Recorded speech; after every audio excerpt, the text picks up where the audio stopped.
All right. That is some intro, man. Oh man. Oh man.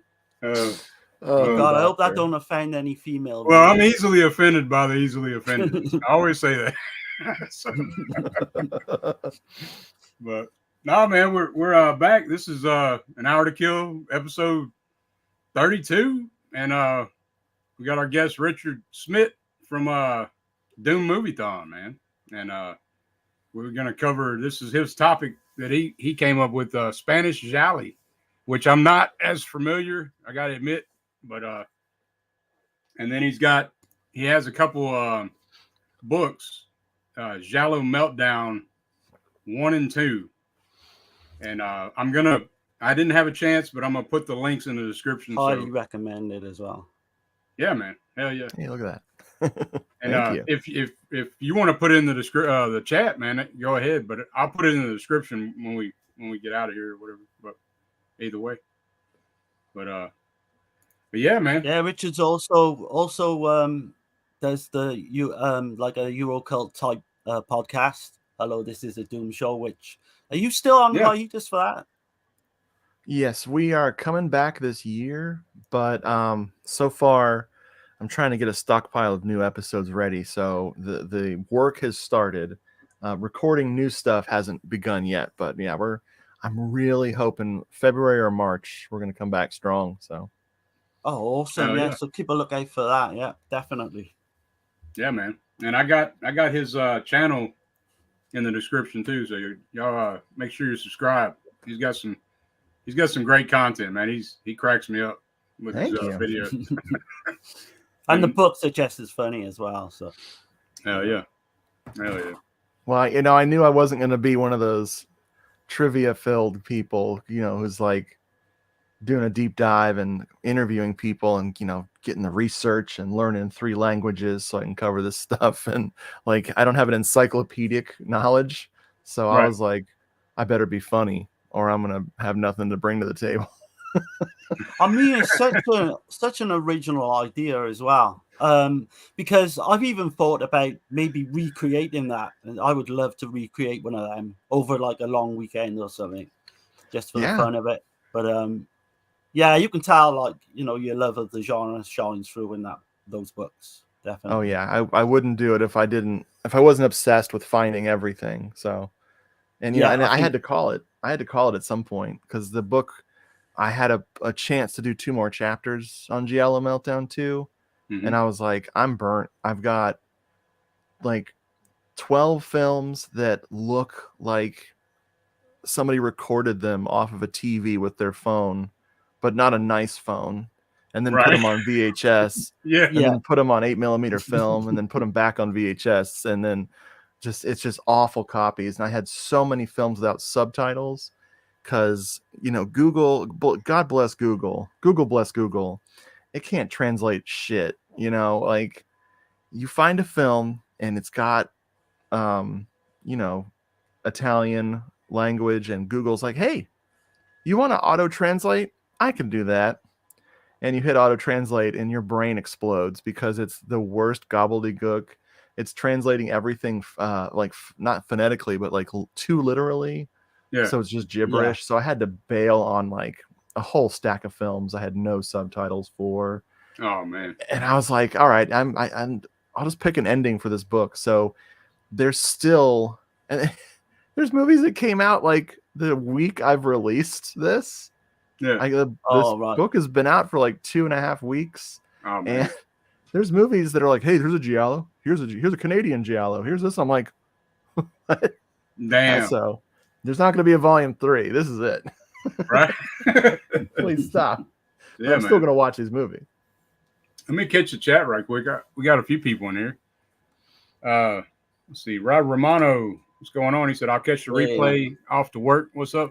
What's going on, man? And Texas in here. The Panel of Pain. Hell yeah, man. Hey, Wild Wrangler. What's happening, man? Hey, Wild. Hollow Notes, what's happening, man? Gotta have all the notes in the stream. Yeah, Hollow Notes is official. The stream is officially started now. You got Corey of Wilkie's Movies and Music. What's going on? Hey, Man? Corey. We got I think that's CK. I think that's CK from Dead Pit, man. Hell yeah. Nice. CK's in the house. Yeah, man. He just told me that he got an interview with Damien Rugna. Right. And an actress from. He told me her name from House by the Cemetery. He's going to do an interview with her too. So y'all check that out on Dead Pit, man. He's got, cool. I wonder if Gizmo did give him the information. Yeah, for the director. For yeah, Damien I was Rugna. going to say. Yeah, hell yeah. Awesome, man. Awesome, yeah. So there's, I think he said sometime in February. So that's going to be awesome. Have you seen When Evil Lurks? Since we're speaking on Spanish, Gialli, but you know, When Evil Lurks is a new Spanish horror, man. It's great. A great movie. Yeah. It's awesome. Brutal. It's awesome. I still need to see that one. It's the Texas says put both books on my wish list. Hell yeah, man. Hell nice. Yeah. Thank you. I appreciate that. Let's see. Mikara, what's going on, man? Hey, man. Let's see. The Master of All Movies Presswood DVD collector. Yeah. Hell yeah. Glad to have you here. Yes, good to have them all on board. Yep. And Dead Pits. Yeah, man, no problem, man. Yeah.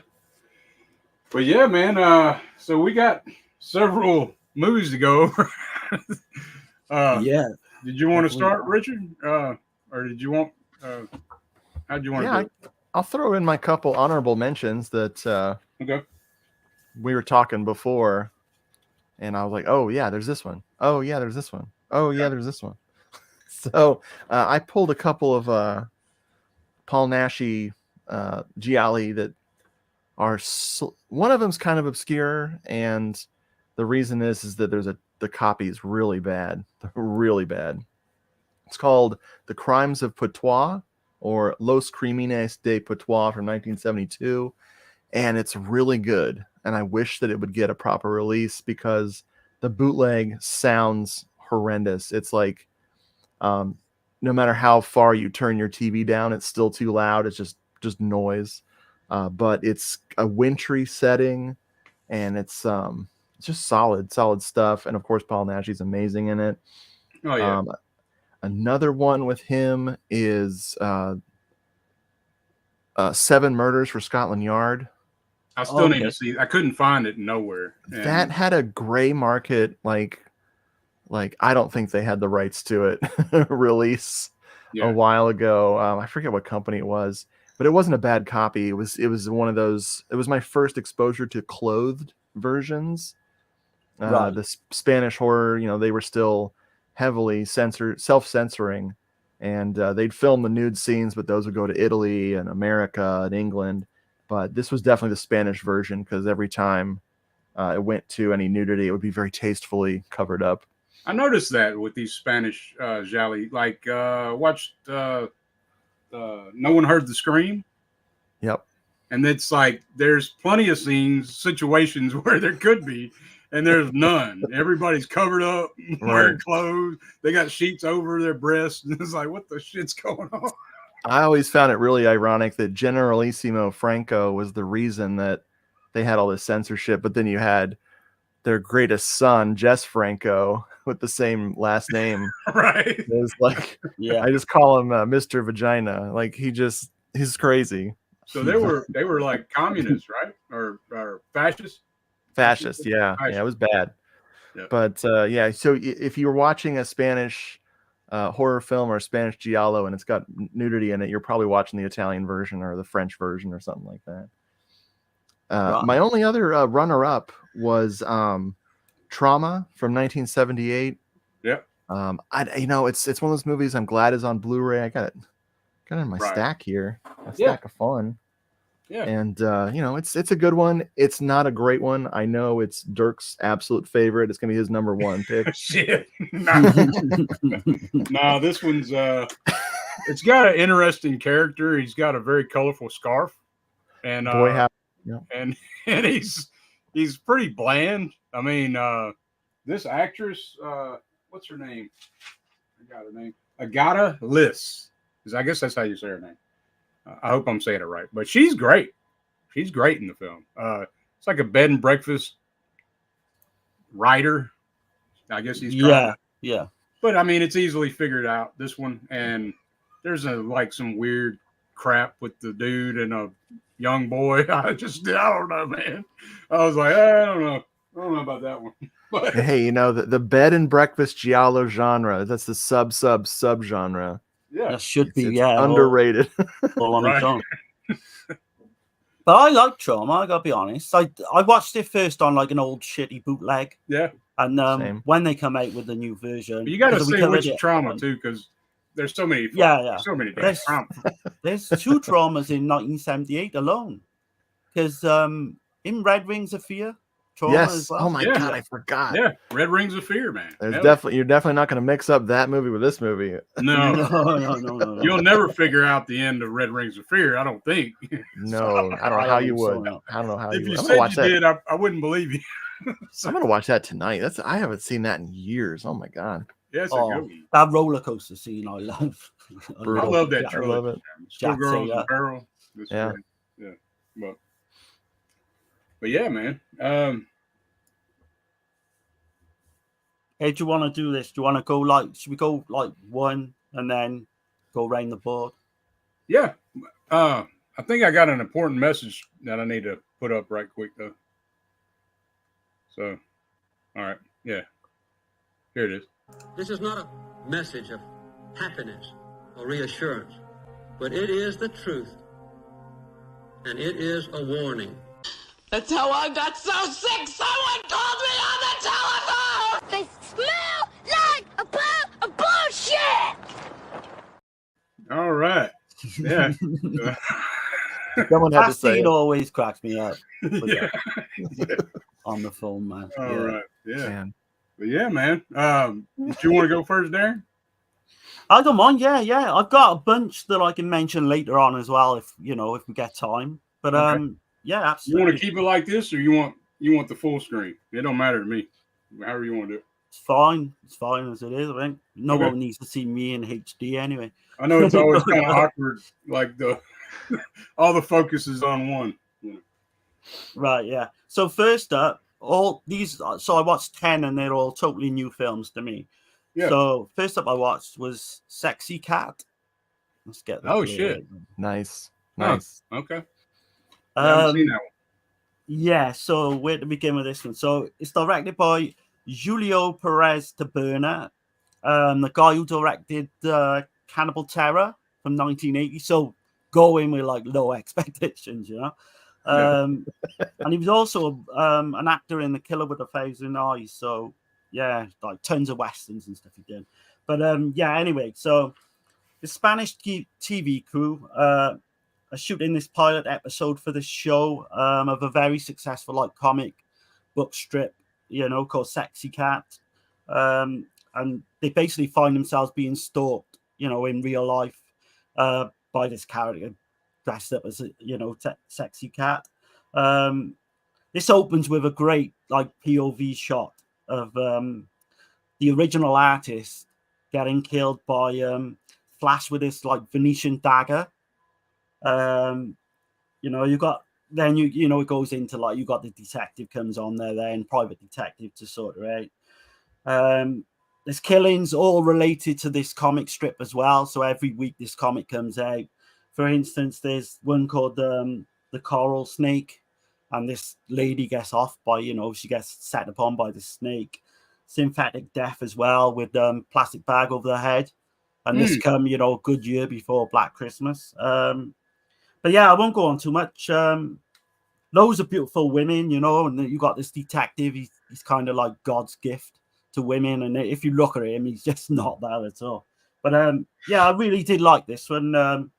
But the reveal and the ending was really cool as well. But again, I won't give too much away. But I give it, I think I give it a solid 6 out of 10, maybe a 7 in time. Nice. Nice. Oh, yeah.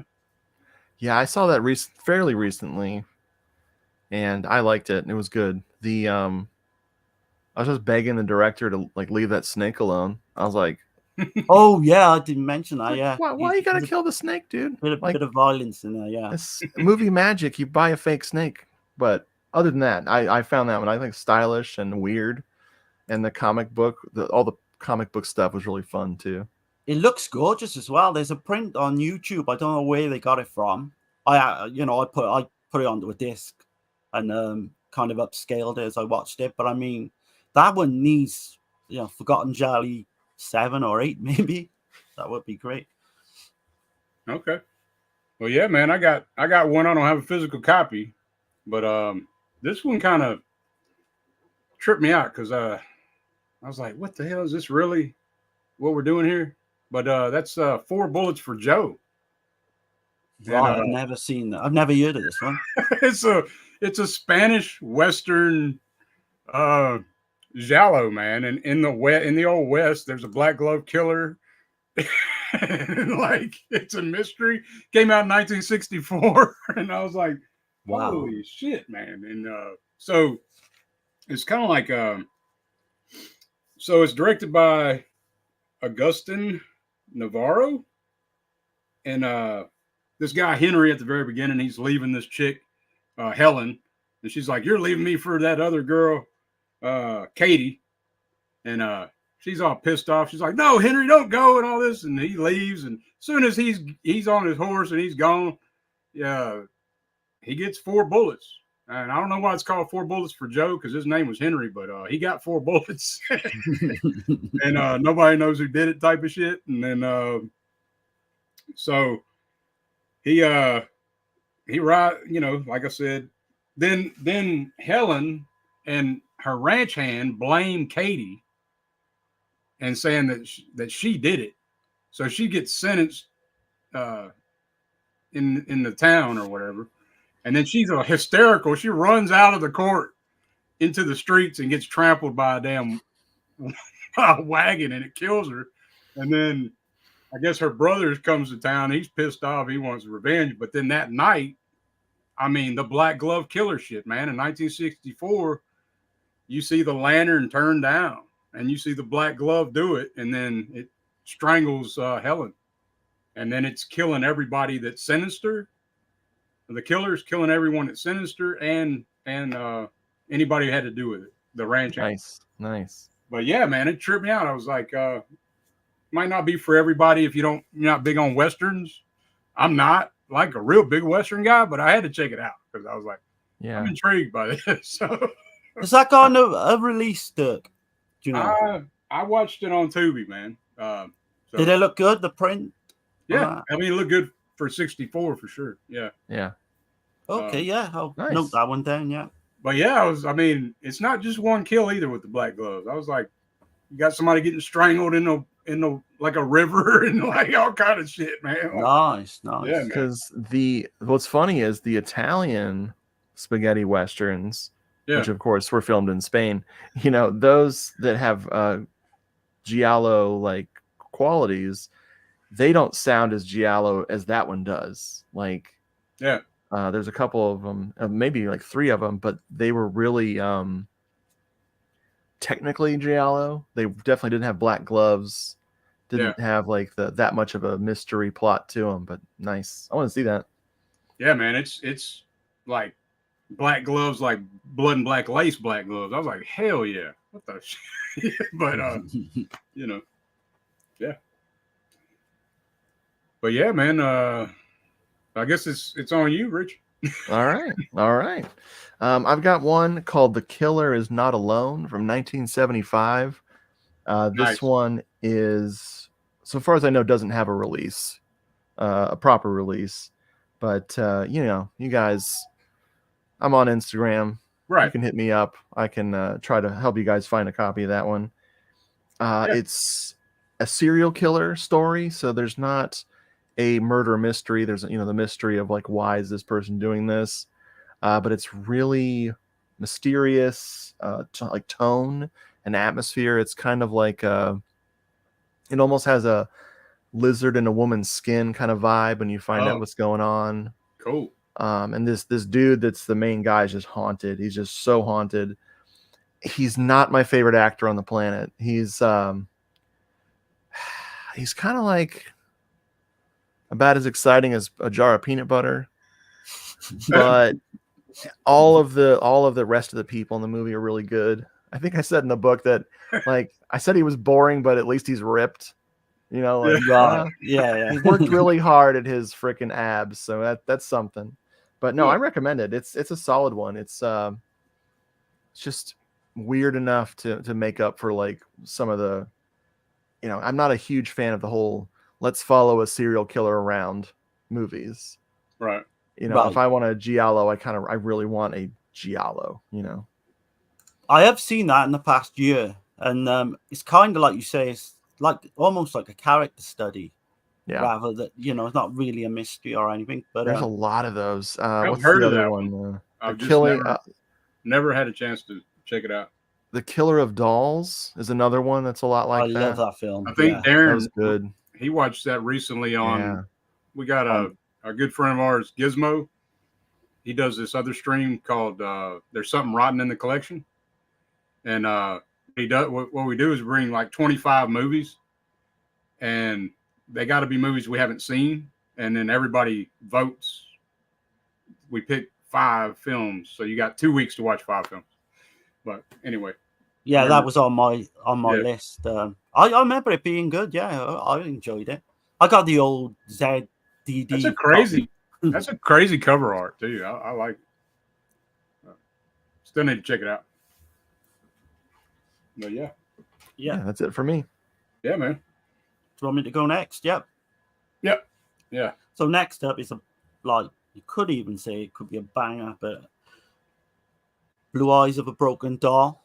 Yeah, man. Hell yeah. I need to upgrade Blu-ray. Oh man, yes. Yeah.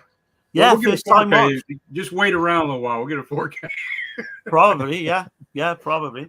So this is a first time watch. Obviously, it's directed by a guy I don't even know if I can pronounce his name. It's Eduardo Fajardo. Eduardo Fajardo, man. Eduardo Fajardo. Eduardo Fajardo. Are you Crazy name. Crazy. He directed it? Yeah. You know the dude from Lisa and the Devil and oh right, I thought. And he's in Murder Mansion too. About. He's in Murder Mansion too. Yeah, I thought his name rang a bell. Yeah, I know that name because I love that name. Eduardo Fajardo. It's crazy. Yeah, I know it's come up before. So this one stars Paul Naschy.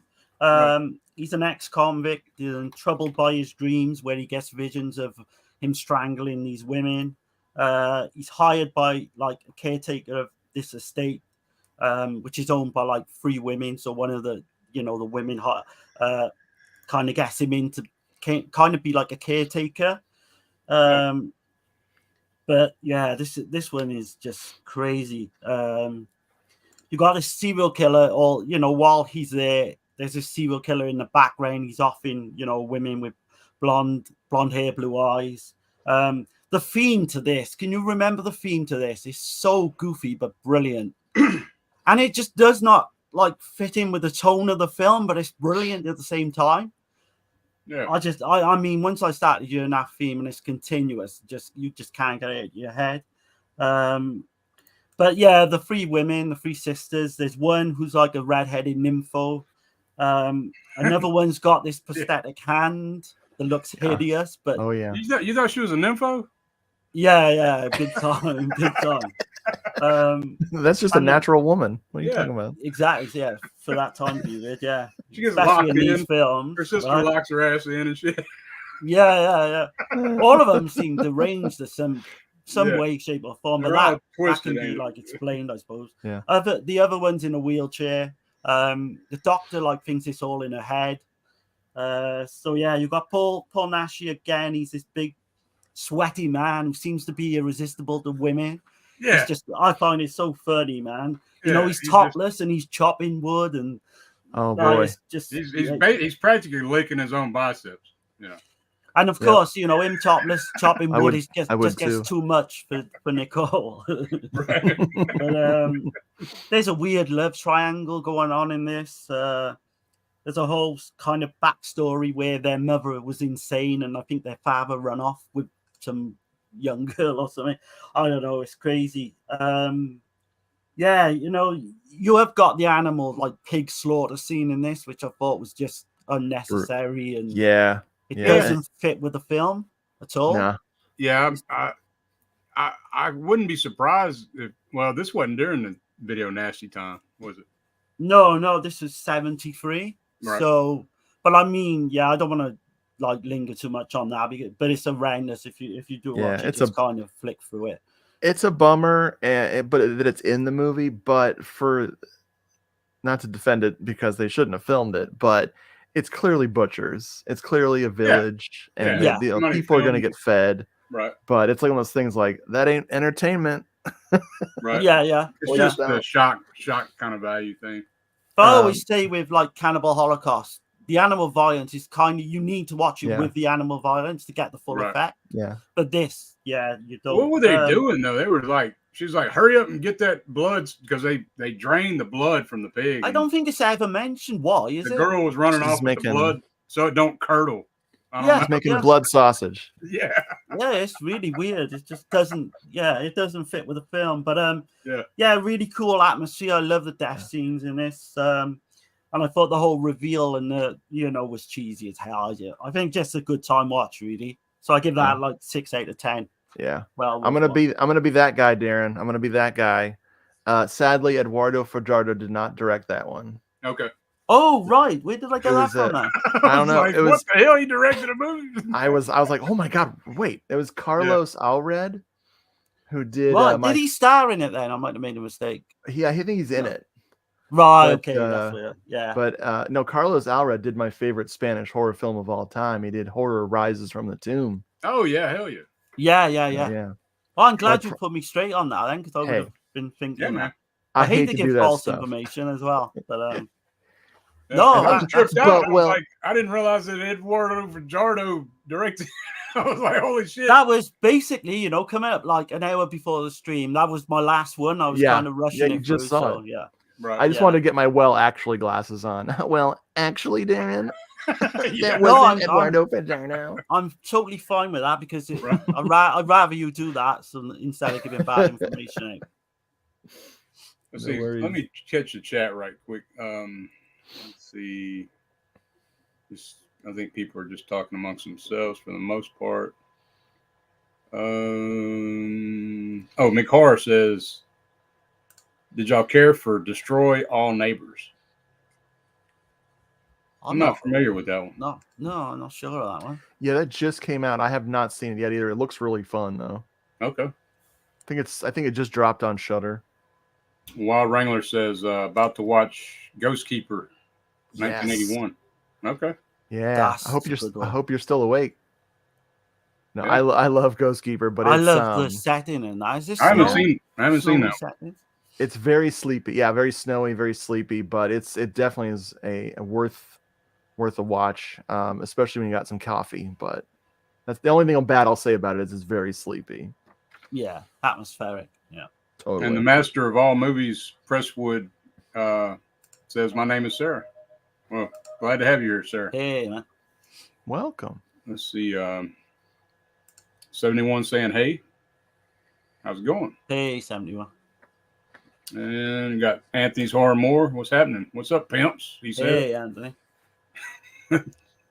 Just going through these crazy movies, man. Anthony's the king of the horror pimps. Okay, yeah. Put a community post up for the show. Sub to you, Richard. Awesome. Cool. Nice. Thank you. Hello. Texas, man. Cheers, Tex. Yeah. All right, man. So, and this is another one like that.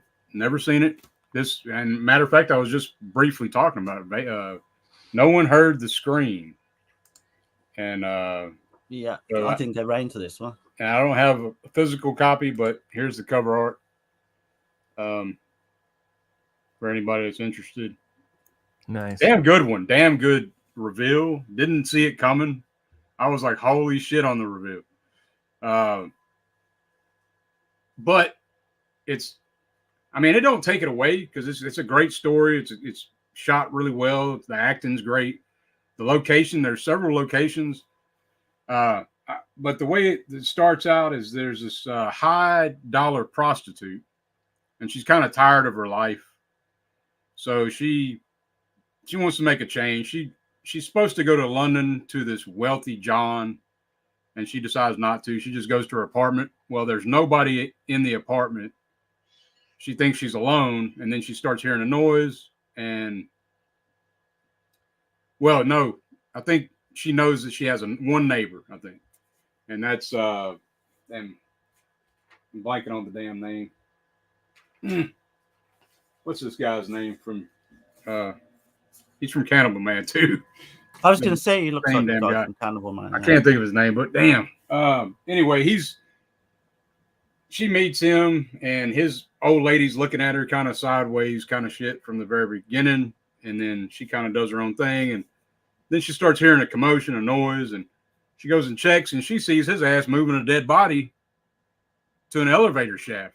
He's gonna she's like, "What the hell are you doing?" You know, and but yeah, I won't go too far into it, but really damn good. I really liked it. Now, like I said, there's plenty of situations in this film where there could have been sex, nudity, or whatever, and for whatever reason, they're fully clothed or they're covered with sheets and blankets, and it starts out like Gialli, then it turns into like a road trip kind of movie, and then it goes back full circle toward the end to a Giallo. So it's that Nice. kind of movie. So Yeah, that one has eluded me. I know of it, but I have not seen it. I'm looking forward to it now. That sounds great. yeah, man. That's why I wasn't sure if y'all had seen it. I wasn't gonna say nothing, but I own the Blu-ray, but I've just never got around to it. I did see it was at the top of a lot of people's lists of the Spanish Gialli, and Severin has a release of it, Blu-ray. So, Oh, that's right. and it's a Severin scan on Tubi. That scan was great on Tubi. I was like, Sweet. holy shit! Sweet. But yeah, man. So that's No One Heard the Scream, and Eloy de la Iglesia. I guess that's how you say his name. Yeah. He directed Cannibal Man as well. I thought I had the damn Vincent Parra Miguel. He was like a big Spanish actor. Yeah, I've got Huge. one of his coming up. And as well. Carmen Sevilla. I think you said she was in The Glass Ceiling. Yeah, he directed The Glass Ceiling as well. Oh, which nice. I'm going to Nice. bring up later. Right. So, but yeah, full of suspense. I highly recommend that one. I'll probably give it a 6.5 out of 10. So, Okay. Nice. but yeah. Well, I'm gonna take us to Bootleg Town. All right. Population us. Yeah. I've got the Deadly Triangle, also known as El Juego del Adulterio. I don't know if anybody remembers the Cinema de Bazaar. They were a little label that you could send some cash to, and they would send you some bootlegs. Okay. I They've got been it gone. there, but I've never seen it, but I've got the Oh, bootleg yeah, as yeah. well. What Yeah, is they've that? been Deadly gone for a Triangle. while. Deadly Yeah. Triangle. Okay. Yeah. Yeah, 1973. It's got Erica Blank in it, and it's twisty turny. Trying to remember more about it. It's definitely a small number of characters, like the wife, husband, and her lover, but it's not too much of one of those plots I'm totally sick of.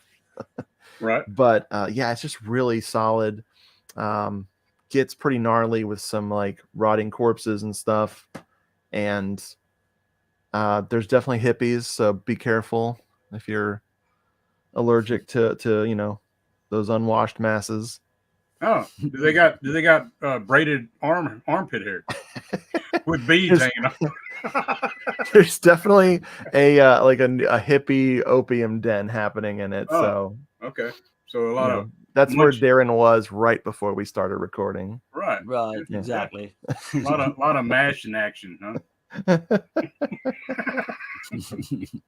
Lovely. But yeah, that's a good one. Recommended. Cool. Hell yeah. Right, so my next one is another one that completely surprised me because I'll just say I've never really watched a lot of Jess Franco stuff.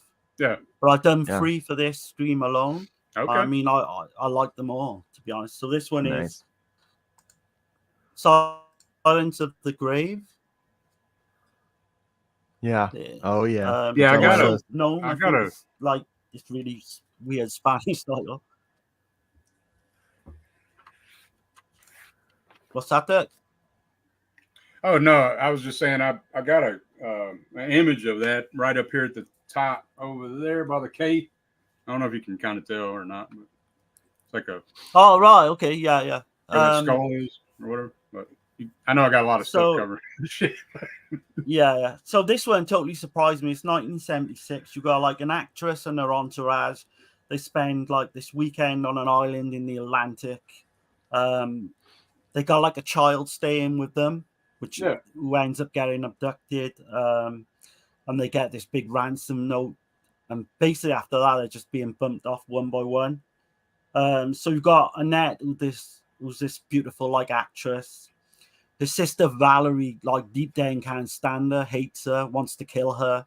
But she's the one who's looking after the young child for her. Like, so yeah, I love this. Everyone's kind of a suspect in this one. I'm trying to like Agatha Christie's kind style film, you know, Like where 10 people, Little Indian type. yeah, they're on this island, they're all getting bumped. We got different weird characters. You got Laura, who's like this really freaky housemaid character into all kinds of shit. We see the killer's eye all the time, which I love. I know, you know, it's random for, you know, standard, I should say, for a Giallo, but there's love triangles. There's a cool death by hanging. Sound design is great. And I mean, I want to check out more Jess Franco now, just after this, you know, past few days. Right. It's not groundbreaking, but I would say really enjoyable. I'll give it like a 7 out of 10. What's that title again? The name of it? It's Silence of the Grave. Silence Yeah. of the Grave. Silence of the Grave. Yeah. But it's known under that title on there as well, which I'm not going to try and pronounce. Right. I was talking to Dirk beforehand about Dorado Films. Dorado put out this Blu-ray. It's Sounds of the Tomb on this copy. I used to have that Sounds of the Grave bootleg, and they put out that, and it's got Sinister Eyes of Dr. Orloff on it as well, which sometimes get classified as a Giallo as well. But yeah, it's really solid. It's like probably one of Jess Franco's least sexy films. Mm. Yeah. I think it sat on the shelf for 4 years. It might have been one of those ones where he was paid to direct a film and he got it done on time and under budget. So he took the rest of the money and went and made another film on the down low. And the distributors were like, I don't want to put this out. Why did you make 2 films? Why didn't you just bring back the money? Which is a recurring theme in Jess Franco's his entire career was that. But I am so glad he made Sounds of the Tomb or Sounds of the Grave. It's really solid. And now I need to get that release. Definitely. If you can find it, Dorado they're long gone. I'm assuming they're long gone. There may be a better print on of that on Realus, hopefully then, because mine's not the best. I think I've had that book like 10 years and only just watched it. So, but yeah, solid. Oh yeah. Is it on me? Yeah. Okay. Well, y'all were mentioning Franco. I just got this and I haven't watched it yet, but I'm just gonna show it. I don't know, but I keep showing it. Oh right, yeah. That's a Franco. So I don't know. That one is that's a funky one there. That's one of his. That movie is like I'm like the weirdest Franco fan. Yeah. So I'll say I have seen it, but most Franco fans will tell you that's one of his best. Okay. It's not for me. Right. Okay. But I think it's wild. What he's got over 200 films, right, or something? Yeah. I don't know. It's Oh, something probably crazy. more than that, I think. Yeah. He's prolific. But yeah, man. So I'm just gonna kind of briefly mention this one. I don't know if y'all consider this. This is a 2020 film. and that's The Last Matinee. I love that film. Yeah, I enjoyed that quite a bit. Right. That was I think it's a hybrid slasher giallo. Yeah. Definitely an homage, head nod to the genre, head nod to demons, I think, too. But it's got, like, watching Blue Eyes, the Blue Eyes of the Broken Doll. I was wondering if, like, they were inspired when they made this with the killer, because he has a jar full of eyeballs, eating the eyeballs and shit, you know. So I don't know. Like Turger, you haven't seen this one, have you? Anguish? No, I still haven't seen it. No. It's kind of Last Matinees. Kind of reminds me of that. Sorry to like interject. Kind of reminds me of Anguish. Yeah, similar. Yeah. But the killer is great. I mean, black coat, black gloves, highly menacing. I'm not gonna go too deep into it. We have covered it before. But yeah, highly recommend that one, man. Last Matinee. That Same so anybody. Same track to that is amazing. Yeah, and it's I think it's Peruvian, so it's technically a Spanish horror at least. Yeah. So I love that artwork. That artwork is great. yeah, man. You've seen that one then, Richard? I'm sure. Oh yeah. Yeah. Oh yeah.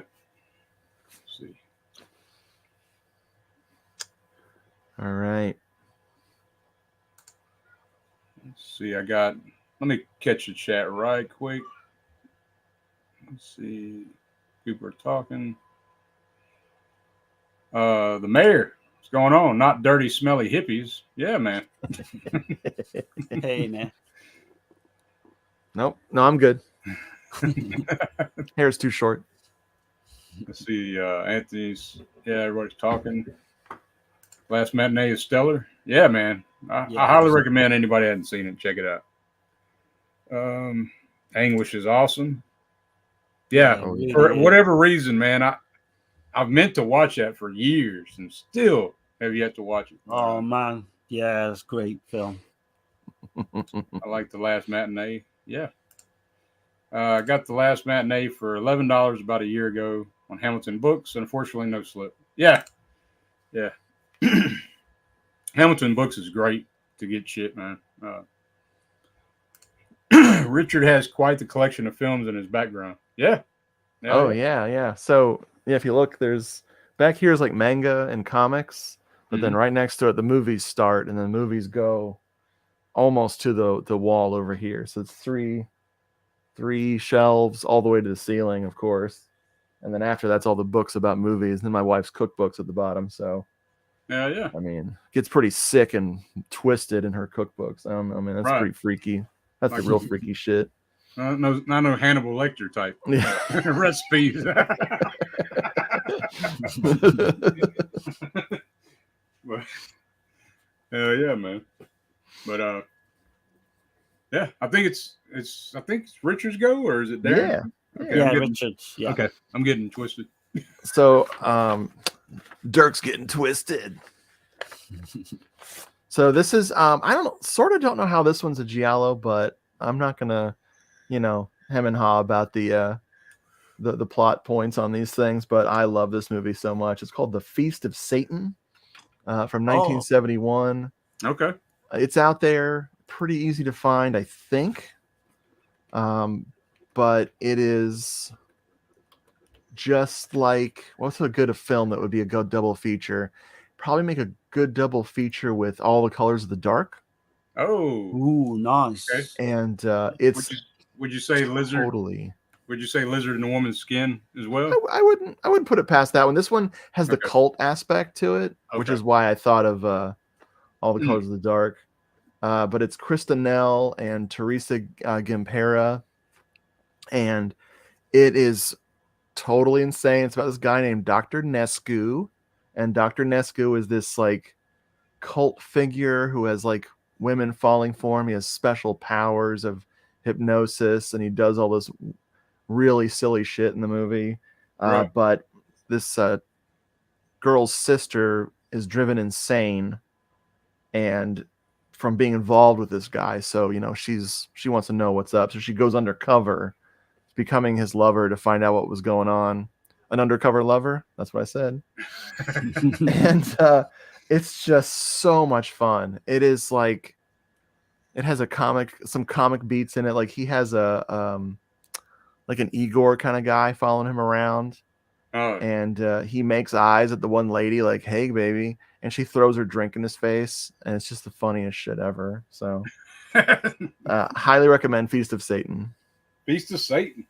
That's what I need to see. I'm aware of it, but I've never got round, obviously. It's great. Oh, yeah. So next up for me is kind of like a stinker, which I so much, I've recently bought this and I wanted to like this so much. Oh man, the cover Shadow art. of Death. Yeah, the cover art's killer. It looks like a. Oh man, it looks like a damn comic book kind of. Don't like. I'm glad I got it because it's just for the collection in itself, but it is bad. Did you read my review, Darren? I don't think I got around to that one yet. I just posted it on Eurocult AV. I write for a site that my buddy does. He sent me it. And I ripped that one a new one. Yeah. Well, yeah. So we'll come into that now. It's also known as macabre. So would you say it gets the Fulci? Yeah. It makes that cardinal sin really of being boring. Yeah. So it's directed by Xavier Seto. You got this blonde. She plots to steal her husband's money, not by killing him, basically by trying to make him go insane. There's two brothers in this. She's having an affair with like this guy's twin brother.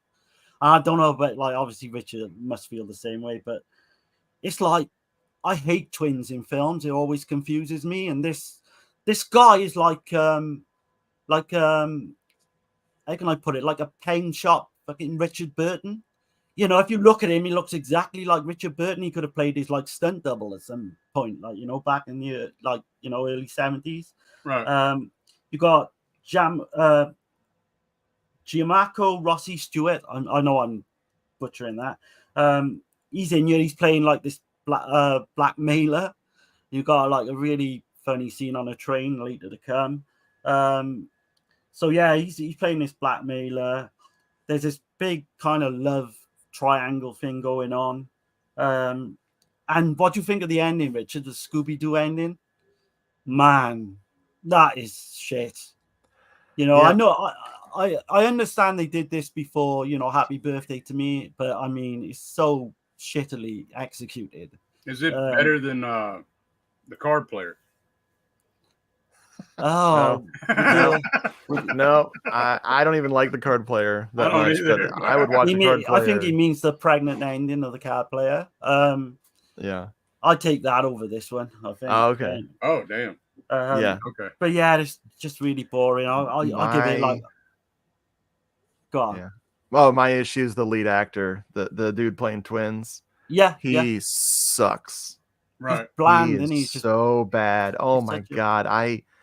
He's like, when he's playing the twin, he's sneering a little more. Yeah. But he barely makes any expression on his face anyway.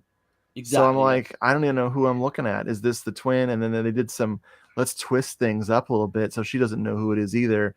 And I'm like, no, put an actor that doesn't suck in this role, and maybe it's so confusing brutal. as well, like you say. And then they think they're being clever at the end with the one twist, and you can see it coming a mile off as well. But yeah, severely disappointing me that one, But it is what it is. I give it I think a 4 out of 10. I think I was being a bit generous, but yeah. A 4. Okay. Yeah. Okay. I was for thinking the train scene alone, I guess. But okay. Yeah. Let's see. I got a couple. Oh, we got Couch Odyssey says nice added Feast of Satan to watch list. Hell yeah. Yeah. I'm gonna be doing that as well. And yeah, people saying hey. Okay, so I think it's on me, right? Yeah. All right, man. I'm coming out with a banger right here because this is the first time I ever seen it, and I heard about it for a long time. But it's gonna be this one here. The a dragonfly for each corpse. Hell yeah. Yeah, man. Paul Nash. Nice. It's directed by Leon Klimovsky. It's like 85 minutes. I mean, it's paced well. So there's two versions. So there's one with the clothes on version, and Right. I watched the clothes off version. So it was actually pretty good. So so I was finding out like that Nashi and this director Leon Klimovsky, they made 8 films together. So he also directed Werewolf versus Vampire Woman, and he directed, believe it or not, 1978's Trauma. I was like, holy shit! Yeah. What the shit? What? Yeah. So, but yeah, man, there's like this killer going around, and he's killing pimps, drug fiends, prostitutes, you know, and what he considers the immoral, you know. So the immorally frowned upon lay victim to this killer and he leaves a calling card, a handmade blood-soaked dragonfly, on each one of the victims. So I thought that was pretty good. Yeah, it has Paul Nashi as Inspector Scaparella, Erica Blancs, his wife, and they love each other. Like it's like a warm felt love that they have and shit. I mean, the inspector's like this hard ass, and he's cooking spaghetti with a fucking apron on. You know, like I mean, the cigar in the bath was my favorite. Yeah, man. Yeah, she a lot of times she is helping him on the cases, like because he can't figure it all out, and she's kind of giving him the clues a little bit. So yeah, that's great shit though with the cigar. I love the professor in this one. He's got like a tendency for like necrophilia. Yeah, man. It's so like, funny. What the hell is this He shit, pays that man? stripper, doesn't he, to like pretend she's dead, Right? Just to get his kicks. Man, oh my god, I forgot about that. Yeah, man. He pays some dude, and he's like, it's going to cost more. Necrophilia is a high commodity or some shit. Right. You also got The Head in a Box as well, which would come well before 7. And what about the soundtrack, Dirk? Where they just blatantly rip off Blood and Black Lace for Blood and Black Lace and Murder Clinic and Twitch of the Death Nerve. Yeah. God, that's so funny. Yeah. I was amazed when I was listening to the soundtrack, and I'm like, shit, that's, you know, and they blatantly do it as well. I don't think they give them any credit either. Yeah. Probably not. But yeah, this one's fun as hell, man. And I gotta admit though, I kind of figured out the killer on this one. But that's But I mean, fun, it's still fun it's weird how some of these works like that, because most of the time, if I figure it out, you know, I'm pissed off. But I wasn't with There's the ghost train scene as well. The kill I like towards the end. Yeah. When he comes riding out of the good. There's 2 dummy falls. I mean, that's always great. Yeah. Dummy falls. I mean, yeah. But highly recommend a dragonfly for each corpse. But you notice Nashi as well in the fight scenes in that he changes into a different person, then goes back to being Paul Nashi. Yeah, like the stunt double is just so obvious. You can see. Brilliant. The shit with the cigar too, like Richard was saying. He's the mean. I guess he's acting like kind of like the cliche detective or whatever. But, great film. Yeah, had a ball with it. I give it a 7 out of 10. Yeah, I think it could be a 6, but yeah, I need to own it for sure. But yeah, all right. I think it's on you, Darren. Or no, it's on. It's on Richard. Yeah, it's me. Okay, this is the most obscure one. I'm trying to get the obscurities out of the way. And okay, like my bad. If you guys find me on Doomed on Instagram at Doomed Moviethon, I can help you find this one. My buddy had to get this one for me because I could not find it anywhere. Okay. It's called El Comisario G en El Caso Cabaret. Holy so shit. it's the commissioner at the House of Cabaret or whatever. It's from 1975, and it completely caught me off guard. It feels like the equivalent of a Spanish crimi. So I don't know how many if you guys have talked crimi on here before, or you were. I'm not real familiar. I know about the crimi, Yeah. but I haven't really dove in too It's deep. Not yet. It's a whole thing. They're a vibe unto themselves. Krimis they make Gialli look boring. They're completely insane. Okay. I've seen very few crimi that weren't entertaining. They're nuts, and this one, just because the plot is so crazy, that's what the vibe I was getting. But it's I think it's a cabaret that's sort of a brothel, and women are getting killed, and this tough commissioner comes in to solve it, and it's just wild. It's just wild. I really hope this gets a release of any kind beyond What's it called? some El Comisario G, like as in the letter G, N El Caso Cabaret, and it's like wild. Right. Okay. The title is not catchy. Because I thought I knew every title to go, but I don't know that one. So yeah. The only person I recognize in it is what's her face? Perla Cristal. Perla Cristal was in tons of stuff from Spain. She's really, really good. But other than that, I don't even recognize anybody else in it. Okay. I'll definitely keep a lookout for that one, yeah. Yeah. But hit me up if you guys can't find it all. I'll magically make it appear in a Google Drive. Hell yeah. Nice. Cheers, man. Let's see. I do got. Oh yeah, I've already done that. So yeah, go ahead, Darren. Go ahead. Yep. I was fixing to do, but never mind. This is one that I watched, but I was like mad I hadn't seen it a lot sooner. And it's Jess Franco's She's Killed in Ecstasy. Oh yeah. Yes. Yeah, man, I couldn't find that shit nowhere. I wanted to see it. Oh, this is so good, man. Yeah. Okay. So yeah, 1971. You've got the wife of a young doctor. She vows to like seek revenge on like this committee who stops her like husband from doing all these weird experiments with like embryos and but basically they like in doing that he commits suicide because he feels he can't go on anymore, and then it turns into like a revenge film. So we got this super hot, Soledad Miranda, I think her name is. Absolutely stunning. Oh yeah, dude. Yeah. Oh man, great. Oh, and we see Vampiros Lesbos, man. Yeah, well, I've not seen that one, but I've heard things about it. Yeah. Oh, it's great. But that's my first Vampiros Franco. Lesbos. Yeah.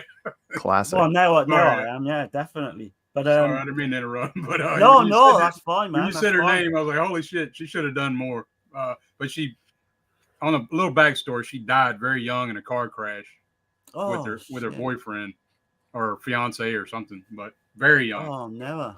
Yeah. But yeah, so you've got, she's seducing all these 4 committee members and killing them off in like grisly ways. You've got Howard Vernon, who's like Professor Walker. He gets his throat slit and his basically penis mutilated. I won't say any more about the other kill scenes, but they're just as, horrific and gory. There's lesbian action. There's, Jess Franco on the piano as a cameo in a few shots. Hell yeah. But it's a very downbeat ending without giving anything away. Oh, yeah. But yeah, I'm so glad this is going to be like, I watch this every year now. I give it a solid like 7 out of 10. Probably gonna go to an 8 on the next view. Yeah, that is in my top 10 favorite Francos right there. I'm surprised with Franco mine because I've only dipped my toe, and the last 3 I've seen for this, I've enjoyed all of them. So I'll tell you, one that I really don't care for, that I would say is Dracula's fiance. I'm not a big fan of that one. Yeah, it's pretty boring. Right. I like it, but it's nothing I would recommend or defend. Like, Right.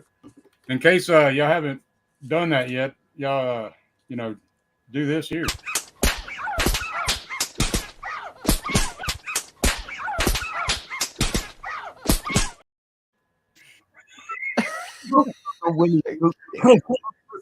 I love that so much. Shit. Shit out the like button, basically. Yeah. Oh boy. Yeah. Yeah. I'm not very PC on here, I guess. But That's got to be a regular feature from now on in. yeah. Let's see. The mayor says, I hate the card player. I refuse to upgrade my DVD of it. It's going to just sit on the shelf of shame. Yeah, I don't. like it. I do. But I hate the ending. Yeah. But I mean, I've warmed to it. Shall I say? like it's probably a strong word. But I've warmed to it. Yeah, I'm not a fan. I'll keep it. I used to regard it as his worst, but that was obviously before Dracula came out. Oh, okay. What about Phantom of the Opera? I like Family Opera. It's it's freaking hilarious. Okay. I find that funny as hell. It's definitely a different take on the Phantom. Yeah, definitely. My scars are on the Asia's inside. the best thing in that one. Asia Argento. Oh, I mean, yeah, the she goofy kills it. stuff with the rats and all that shit. Oh my god. Yeah. Man, I miss Richard's the only Julian person I know who likes it. Sands. Hey, be careful, Jess Franco. You'll run into the ones that only I like. Oh, I'm being very specific. Yeah, when Franco's I'm picking them out. He's got a wide array for everybody. Yeah, I believe I've seen 55 of his movies. So Oh shit! Wow. Okay. he and Takashi Miike. Yeah, and those are like the two directors I've seen the most of their works. And yeah, Franco was something else. So, out of those 55, how many would you say, rough percentage would you say you like? Easily more than half. Half. Oh, there you go. That's a good. Yeah, good I would say I just don't like porn, and it's like I mean I like porn, but I don't like. I mean, I'm here for the horror movies, and that was one of the first things I discovered when I was like scavenging for Italian and Spanish horror movies back in the early 2000s when I really got deep into this stuff. Was I would find all these movies that sounded like they were horror, and then I'd put them on, and then there'd be this long, drawn out sex scene. I'd be like, oh, yeah. Right. Right. So it's like, it's okay. I mean, I'm glad that, other people aren't, neuters like me, but like, I don't know. Yeah, I'm not big on that shit either. But yeah, Jess Franco, yeah, dude, he has so many treasures, just so many wonderful things buried in his batshit crazy career. And if you can find them cheap, the books that Stephen Thrower wrote about Jess Franco, I don't know if they're still on sale. I got them for like $35 a piece, which is nuts because they're like this tall. They're long out of print. Fat. Yeah. Oh, it sucks. Oh man, because I don't even like 90% of the stuff that he's like the films he's talking about. Yeah. But the story of Jess Franco's life, and it's wild. You won't believe it. Right. You won't believe that this creepy little dude would not only like have one of the hottest women on earth as his wife, but he would get her to be in these movies where you get to see everything, like her lungs. Yeah. Inside of her skull. Damn. Let's see. The mayor says, so was Paul Nash a werewolf without his clothes off version? I read that. No, it wasn't. Woo! Let's see. What is y'all's favorite Argento film besides his popular stuff? Oh man, Stendhal for me, I'd say. Yeah. I need to think on it for a second. I would say, for me, probably outside of his popular stuff would be Trauma.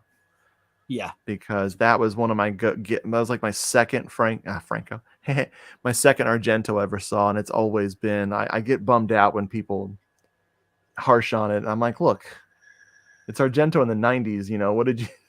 Well, how I good don't- did you think it was going to be? I mean, So I don't get the shit like people give that film. I just Yeah. don't get it. I really like Stendhal. Like I said before, It's when rough. the first time I watched it, I did not like it at all. I watched it another time, I liked it more. Then I watched it the third time and fell in love with it. Yeah. And then I did a whole back research on Stendhal syndrome, and I really love the shit now. So it's like, yeah, that's a movie that's really tough to love too, because it's brutal, like the rape stuff in that. Yeah. I mean, Yeah. all these directors like Armando de Osorio, who did the Tombs of the Blind Dead, like he put a rape scene in Tombs of the Blind Dead for no reason. It's just there. Oh yeah. And then if you cut that scene out, it's like nothing happened. But Right. like Stendhal syndrome, that shit hurts, and you see what happens to this poor woman that is the victim of this assault, and she goes completely insane, and you feel for her. It's like, yeah, if you got to have a rape scene in your movie, man, make it have freaking meaning and like let it be part of the story. But yeah, I love the Stendhal syndrome. That is, I don't recommend it to people because it's so brutal, but it is, man, what a film. I mean, if we're not talking about, I don't know if people would consider opera popular. I mean, it's probably yeah. That's probably got to be my number one if Nice. it's not considered popular. I don't know. Yeah, I consider the most popular is Suspiria, of course, and then it would be after that. What would be? You got Deep Red, haven't you? Deep Red, yeah, Deep Red and Suspiria are probably his two biggest. But yeah, Stendhal, man, I guess that'd be my pick. Trauma's right there too, though. It's amazing, and it gets shit on. I don't understand it. I never have. But no. Let's see. The mayor says any musical numbers in Cabaret. And I said, I wish. Let's see. Okay, I got you. How many movies did Jess Franco make? It seems like every week some boutique label is releasing some unseen Franco movie. I heard Severin. I heard Severin, David Gregory. I think he bought like 200 of his titles. Holy shit. Yeah. Wow. Yeah. It's definitely, I would say, at least 200. I don't know if it's more than 200, but it's absolutely 200. And it's baffling. I mean, I get it because I've read about it, but I can't even process it. He has lost films too. Yeah. He's got films that are just totally lost. I know Gregory's a huge Franco fan, though, for sure. Let's see. McHara is spelling out that film. El Comisario G in El Caso del Cabaret. That's the one. I Googled it. Yeah. That's not a threat to some people, Dirk. Some people will pay good money for a slap session. Yeah. Absolutely. Yeah. Last watch, Franco was Sinister Dr. Orloff from Mondo. Really enjoyed it. Oh, and yeah. Franco has a one called The Orgy with Dr. Orloff, too, don't he? Or some shit. Probably. He's got so many Orloff movies. Yeah. That was his thing. That was his deal. My buddy sent me the Sinister Dr. Orloff from Mondo Macabro. I have that disc. Haven't reviewed it yet. I've seen the movie before, but my buddy, bless him, he's like, "Hey, did you still want that Franco?" I was like, "Yeah, weren't you reviewing it?" "I can't. My wife's home." Yeah. Exactly. Yeah.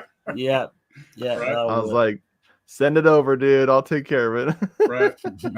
I'll tell my wife, I'll say, "You want to come watch this with me?" She's like, "I'm not watching that shit. Sleaze, trash." Yep. Oh yeah. I was like, it's historic. It's got historic value. That's right. That lady's vagina needed to be recorded. Right. Every millimeter of it. Is it on me this time? I can't remember. I'm trying to remember. Holy shit. Okay. All right. So, yeah. 9 guesses for a crime. Oh, nice. Yeah. Yeah. Oh yeah, I forgot that one's a Spanish one. Yeah, man. I really like this one, man. It might be my favorite out of that Vinegar Syndrome Forgotten Gialli Volume 5. Right. But so it's directed by Ferdinando Baldi, written by Fabio Pitorin. I'm not gonna bother trying to pronounce all these names. John Richardson he was in Hatchet for the Honeymoon and Anthropophagus.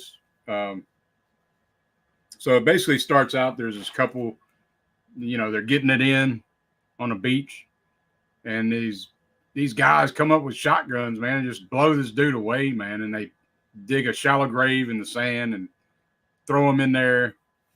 And so anyway, they all come back like on holiday. Like all these people come. I think it's like, well, that's 9 guests. So they all come and people are getting killed off one by one. It's kind of like the typical 10 Little Indian story, but there's kind of a twist. Like everybody's screwing everybody, but they're not screwing their spouse. So it's like a lot of that shit going on. Highly recommend this one, man. Yeah. Nice. I haven't seen that in years, like years and years. Yeah, it kind of have the disc. It kind of puts me with that setting and all. It's kind of puts me in the mind of Bava's $5 for an August Moon. Yeah, it's exactly got that like exactly the same setting. Yeah. Stack like sunlight. The whole film's Right. in the day basically. But yeah, I love it as well. Yeah. So check out 9 Guests for a Crime, and you might not want to watch this one with your old lady though. So just putting it out there, unless she's into that. I don't know.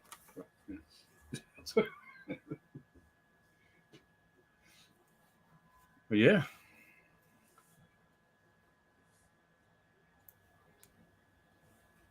All right. So is it Richard next? Yeah. I think so. Yeah. Let's see. I know we got some new people in the chat. Let's see.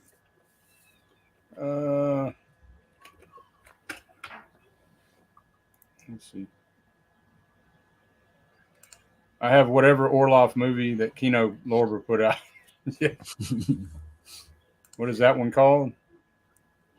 That might be the original, the awful Dr. The awful Dr. Orloff. Okay. I think that's what Kino put out. That All was right. the original one. We got Chris C in here. He's saying slash the like, man. Yeah. Hey, Chris. Yeah. Slash it, slap it, Bitch slap it. Yeah, do all kinds of good things to it. But yeah, so I know I got some, new people came in or whatever, and I have an important message for everyone. This is not a message of happiness or reassurance, but it is the truth, and it is a warning. That's how I got so sick. Someone called me on the telephone. They smell like a pile of bullshit! Oh man, yeah. So I just had to let y'all know.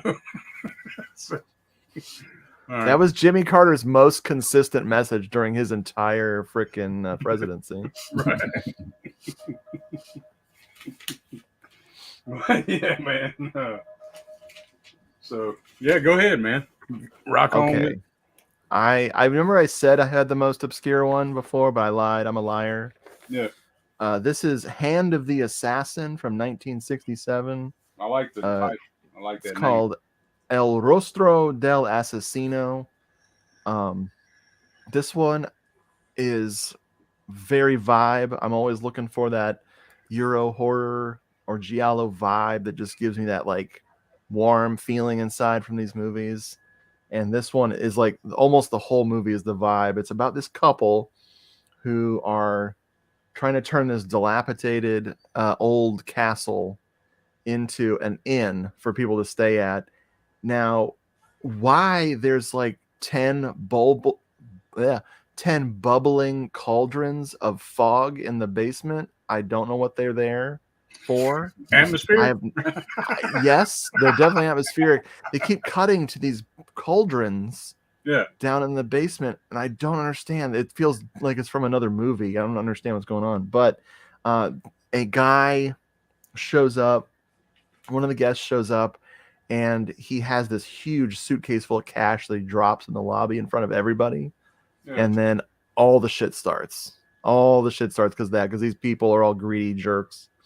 And it's just really strange and atmospheric. The copy that I have, the download I have, looks like it was intentionally zapped of color. It almost looks like it was in sepia tone. I don't know if that's just a bad print or if the movie was supposed to look like that, but it's really good. Yeah. Nice. The Hand, like what was that title again? Hand of the Assassin. Hand of the Assassin. I like that. And it's El Rostro del Assassino from '67. Okay. And you probably get that on Realist, if I'm thinking right. Yeah, it's out there. And again, just like El Commissario, hit me up and I'll send you guys a copy. Yeah. Nice. Oh, yeah. So next up for me was one that really surprised me because I sat on this one again for years. It's the Icebox Murders. These are without the glare. Yeah. Right, yeah, this one's so much fun, man. It's so it's 1982, so it's comes late on in the genre. Directed by Francisco Rodriguez Gordillo, starring Jack Taylor. Oh man. So you've got this rich, eccentric cripple. He offers big money to this prostitute for her to stay like the whole weekend with him. Like it's out in the country. She happens to bring along this other prostitute who actually like realizes how creepy this guy is. All the while there's like same old. There's a serial killer on the loose slaughtering women. So this opens up, and you've got this woman being stalked like during this like rainstorm. She's strangled, and it's like exactly like an 80s slasher. I was like, yes, I'm in straight away for this. Jack Taylor, he plays this like really creepy dude, and like in it, was it the one prostitute dreams of this guy? He's on this. They're all on this train going away, and she dreams that he's been slaughtering all these women.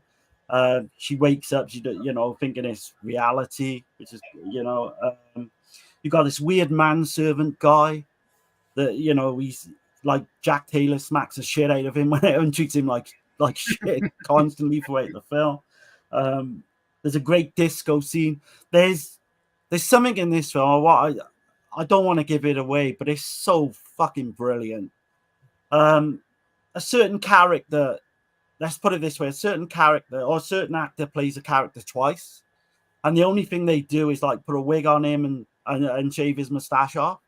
And I mean, it is fucking hilarious. These two prostitutes, how you wouldn't know is beyond me, but they're fucking completely baffled by this, And this character keeps turning up as well when these women are getting killed. And there's another head in a box scene. So, but yeah, just for that alone, for Jack Taylor's like performances alone is, I'd give it away performances, but never mind. But yeah, it's brilliant. Technically, I wouldn't put it, high 8 to 10, but I mean, for enjoyment and all that, I'll give it a strong 6. So that's Damn. the Icebox. Damn, I gotta find a copy of that because I forgot. I remember reading that title and seeing who was in it years ago. Dude, you've piqued my curiosity. Holy shit. It's glorious in a bad way, mind. Don't go in with high hopes, But it's not like Refrigerator Killer. What was that other one? Is it Refrigerator Killer or some weird? Nothing like that. There's kind of not too much of that actually in this film, to be honest. Yeah. Okay. With the title being Icebox Murders, we do get a little bit. But I'm thinking of something. My brain goes in the left. Yeah, I'm with you. When you do too many streams, it just goes down from your head. But yeah, that one surprised me, man. If people can dig it, I'm sure you can get it online. Then yeah. And I know this is another big one, but and I don't know if you really consider this one a Giallo. It's definitely a hybrid, I would say. I'd say it might be even a slasher, but I'm throwing it out there anyway. And this is This is a Franco. I think y'all know what that one is. Bloody Moon. Yeah. Yeah. Yeah. Yeah. The Mickey I mean, Mouse would y'all thriller. consider that a Giallo? I don't know, but I think it kind of qualifies. I do. Yeah, I do. yeah. Yeah. Okay. Well, yeah, 1981. The alternate title is College Girl Raped. So I was like, what the shit? I didn't even know that. But Okay. the Spanish title actually is called that. And so there's this disfigured guy, Miguel. He like puts on a Mickey Mouse mask and he fools this girl, and he's like trying to like he's her boyfriend, and like he's going all the way with her. And then she pulls the mask off, sees his disfigured face, and for whatever reason he just freaks out, starts killing her. He gets put in a insane asylum and shit, and 5 years later he gets let out. Like where the hell does that happen at? I guess in Spain. I don't know. I don't know if they do that over there, but okay, we'll go with it. But so As long as his sister looks after him, he'll be fine. yeah. Oh, his sister, she's a peach. But Oh boy. yeah. So yeah, there's a lot of stalking, a lot of murdering. There's some great kills in this, man. If you've never seen Bloody Moon, I'm sure everybody here has. Oh my god. But I had to mention it. I mean, Yeah. I mean, It's how in my stupid list. are the women in that film as well? Like, they just, oh man, Some of the best dubbing ever. and Ever. and there's one scene where a chick's acting like she's having sex. That's just a great. That's great. Yeah. And then her friends catch her, and they're Right, like, they're all- "Oh, it's legendary." But yeah, no, I consider that a giallo because it's like Okay. the that and Pieces. It's like Right. they're telling these Spanish directors, like, "Look, we need to make slashers now because Friday the 13th, Halloween, we got to make a slasher." And these directors are like, "Okay, what is a slasher?" And they're like, "Well, Right. it's a freaking giallo." Yeah. But there's more blood. And they're like, "We got you." And like there's several slashers from that period that I'm like, how is that not just an 80s giallo? And that's one of them. Right. But yeah, if y'all haven't seen that, track it down. Yeah. I need to There's upgrade. I even, still like- have the old DVD. There's even like incest in that, but Yeah. like, but the thing with that film I remember mostly is that horrible like soundtrack that keeps replaying all over and over. Yeah. It's nerve-wracking. Again, it just doesn't fit with the film at all. But yeah. I mean, I listened to a whole forgot. thing on that from Franco. He was saying that, they promised him all kinds of shit, and anyway, they didn't deliver. And Yeah. So- Well, you know who's supposed to do the soundtrack? oh, Pink Floyd, right? Pink fucking Floyd. Yeah. And I'm like, you might as well have brought the moon down to the earth. Like you could just, no way. No Didn't they just way. try to like entice him in though by saying they were going to get Pink Floyd? And then... they said right out the gate, they said they had Olivia Pascal, and he was like, okay, and he's seen her and he met her, and he's like, okay, so he believed them, everything they said. So, but he wanted her to get nude or something, didn't he? And she wouldn't do it. So, I believe so. Yeah, she was engaged. Yeah, that's right. But, Amazing. Yeah, man.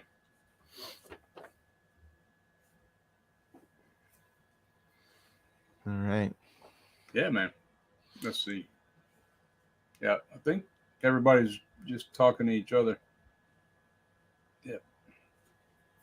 Cool. So the next one I got is actually on Tubi because Dirk was like, "Oh, I just watched this," and I was like, "Holy shit!" And that is Death of the Scorpion. Right? Oh, Night of the Scorpion. Oh, sorry, Night of the Scorpion. Oh man. Oh, I need to see that one. It's Yes, Night of the Scorpion. It's also known as An Open Coffin, An Empty Tomb, that's the copy. I always love that title. I got the old bootleg. Yeah. That's Once killer. again, Cinema de Bizarre from back in the day. You know you're getting old when your freaking bootleg companies are gone, and you're like, I've had this for 15 years. It's a DVD minus R. Right. They tried to send me a DVD plus R, but I told them that won't play in my player, gentlemen. But anyway, this is stylish and moody, and I still kicking myself for not getting the old Dorado Films Blu-ray, which the Blu-ray is now, according to Dirk, like $150. Yeah, I looked it up right after. Yeah. Great, but it's on Tubi and it looks amazing, so go for it. I highly recommend. The cast is excellent. Everybody in it's so good, and it's just like, hey, I'm gonna bring my my new fiance home to meet my hideous family who are murderers. You know, it's one of those movies, and it just gets crazier from there. So highly recommended. Yeah, man. There's one scene that's like, what the damn, where she pops the tit out. You know, see what I'm talking about? I'm like, what the shit? Like, it was great. Yeah, but anyway, yeah. God, that's got me intrigued. I really love that one. Yeah, I did, man. I was like, holy shit, this is gold. Love it when you find them hidden ones. Right, so next up for me. Yeah.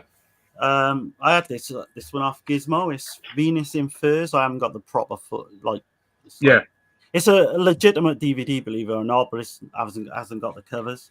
Right. I was talking with Dirk with this one in the week. So it's 1969, Jess Franco.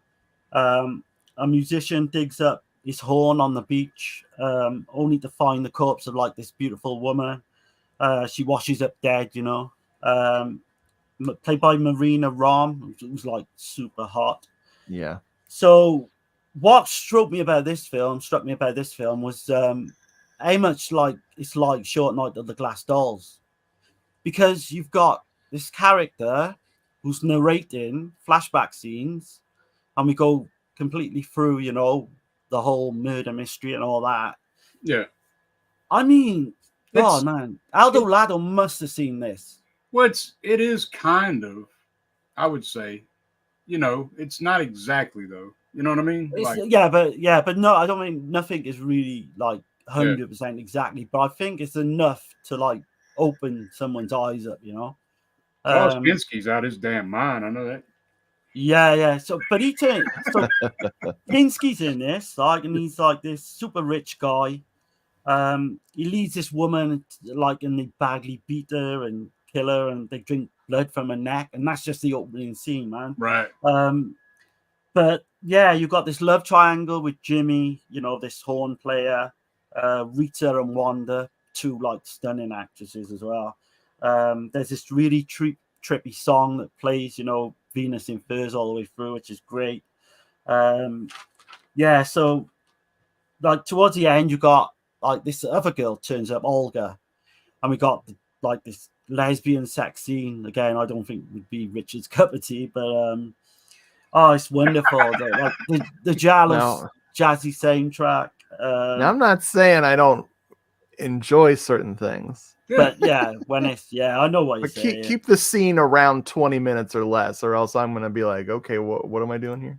Yeah. But Kinski goes missing in this film, and he turns up right, you know, an hour in again. He's like looking like Aleister Crowley later. Yeah, he's some kind of sultan. He's some kind of lord. It's really weird, man. But you've got to see it. Because Kinski is gold, anyways. We've always said on these streams. Yeah. You've got Adolfo Lastrati from Spasm.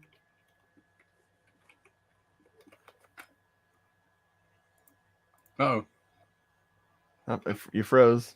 Yeah, I thought it was me at first.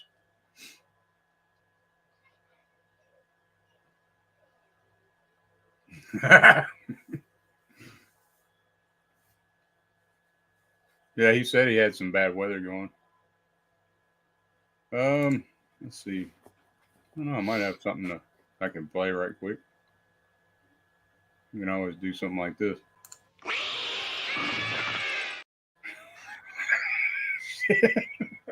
Bastard! Shit, I know that was loud. Wasn't it? Hey, if people are falling asleep, we got to wake them up. Right. Also, y'all got to remember. Push the goddamn button! Push the goddamn button! Push the goddamn button! What is that from? That's one that stumped me. What is that from? Of all damn things, it's from Rush Hour. I haven't seen that since it was brand new. Holy crap. Right. Yeah. That's funny. But yeah, man, I guess I could go into one. Let's see. So this is not. I mean, damn.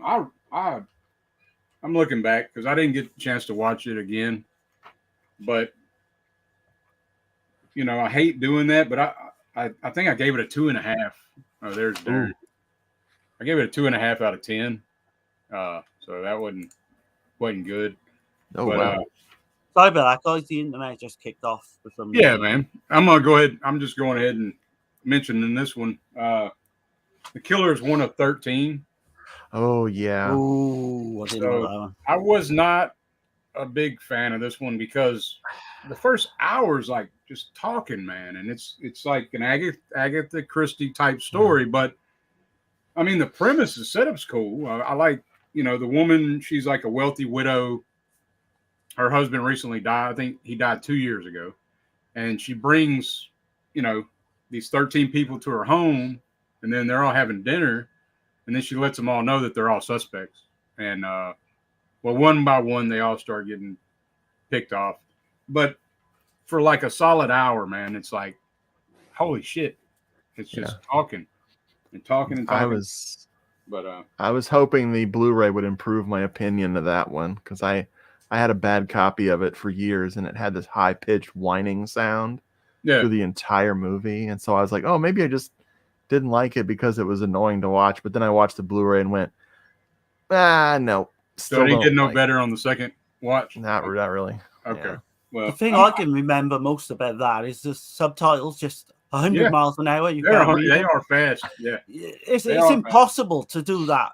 That film in one go with those subtitles. It's just so literally bam, bam, bam, bam, bam, bam, bam. You're like, shit, I've missed half the film. Right. But yeah. Yeah, I hate to, to shit on it like that, but I mean, I'll eventually watch it again. It's in my, can't get rid of it. It's in part of my forgotten That's Gialli got Jack shit. Taylor in again, so ain't Paul Naschy in there too? Yeah. Paul Naschy's in there, and I was like, everybody's in that one. It's crazy. What the hell's going on, man? It was a letdown. So.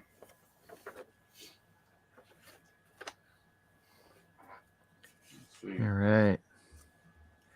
I got something fun here for my next one. Oh, Darren, did you want to finish talking about Venus and Furs? I was pretty much right at the end anyway. Okay. Yeah, I'll give it a 7 out of 10. I really enjoyed the hell out of it. Yeah. Venus and Furs will be smiling. Yeah, I need that on same track. And this would be a ringtone. Yeah. I was mentioning to Darren, I seen Barbara Steele did something, Venus and Furs too, but it was like a short film or something. Huh. What's even more confusing is Massimo Dallamano did same year did another Venus in Furs, which I've recently seen as well. Okay. But I think this one beats Dallamano's one, to be honest. Yeah. Okay. Yeah, I dug it, man. I kind of got the vibes more of like Footprints in a way. There is that. Yeah. I think it's one of Franco's best films that I've seen. I haven't seen, as I said, I haven't seen a lot. So good. Yeah. Well, I wish Dorado Films was still around, and I wish that I worked for them because this has been a big Dorado Films commercial. This freaking Blu-ray company that no longer exists. This is Emma Puertas Oscuras, and the bonus feature is really why I wanted this, called E-Stigma, aka Stigma. But, yeah. These are both from Jose Ramon Larraz, who I'm a huge fan of. I've been putting off a couple of his movies. I found a few of his movies, and I keep putting them off because I want to spread them out because he's one of my favorite guys. Didn't he do Vampires? vampires. Yeah, vampires with a Y. Yeah, Yeah. The one I want to see is Whirlpool. I keep putting it that's off. one of but the I really ones I'm wanna see holding it. off. Yeah, Yeah, I've heard it's good. Yeah. But Emma Puertas Oscuras, or Emma Dark Doors, I believe is the translation. This is 1974. And it's one of those movies that seems like a character study, doesn't seem like a lot of like a mystery is ever going to happen. But out of nowhere, a freaking Giallo killer just shows up in like the last 20 minutes. And you're like, who let this motherfucker in, you know? Yeah. But it's really moody and it's really beautiful. All the actors in it are really solid, and man, it has that vibe where they go to this like haunted hotel or supposedly haunted hotel, and it just, you never know where the movie's going. It keeps you guessing the whole time, and highly recommended. Hopefully it's out there in a different version, because I can't even imagine if why did that company have to fail? It was so sad. Yeah. I've probably got the same bootleg. I've never seen it, but I've got it on like DVD-R. So it's probably exactly the same rip, I would imagine. I see we got Oscar. He's saying, "Hi guys, I'm watching right now The Three Amigos That Came from Hell. The man smoking from the bottle of Satan's baby confirms it." Hell yeah. Hey, good to have you on board, man. Yeah. Hell yeah. And then we got the mayor. For the longest time, I didn't know that Venus and Furs was a movie. I just knew that the Velvet Underground and Electric Wizard both have songs called Venus and Furs. Hell yeah. But yeah, Make a good double feature, actually, the two Venus and Furs. There you go. Right, we're kind of out of order now. Now we're going the other way, right? Do you want me to go, or is it Richard's? Well, he just... oh, yeah, Richard just been. So is it mine or yours? That's what I'm saying. We'll go backwards now. We'll go to me, and then... Okay, yeah. Let's see. Or no. Yeah, go to you. Yeah, go to you. We're good, because I did Killer. I've got a few honorable mentions later, but I've got two of the main ones I wrote down, watch. So the next one up is The Glass Ceiling.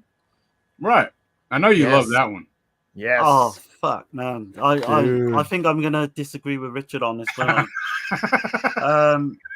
This was the worst one of the bunch for me. Holy shit. Whoa. Yeah. Okay.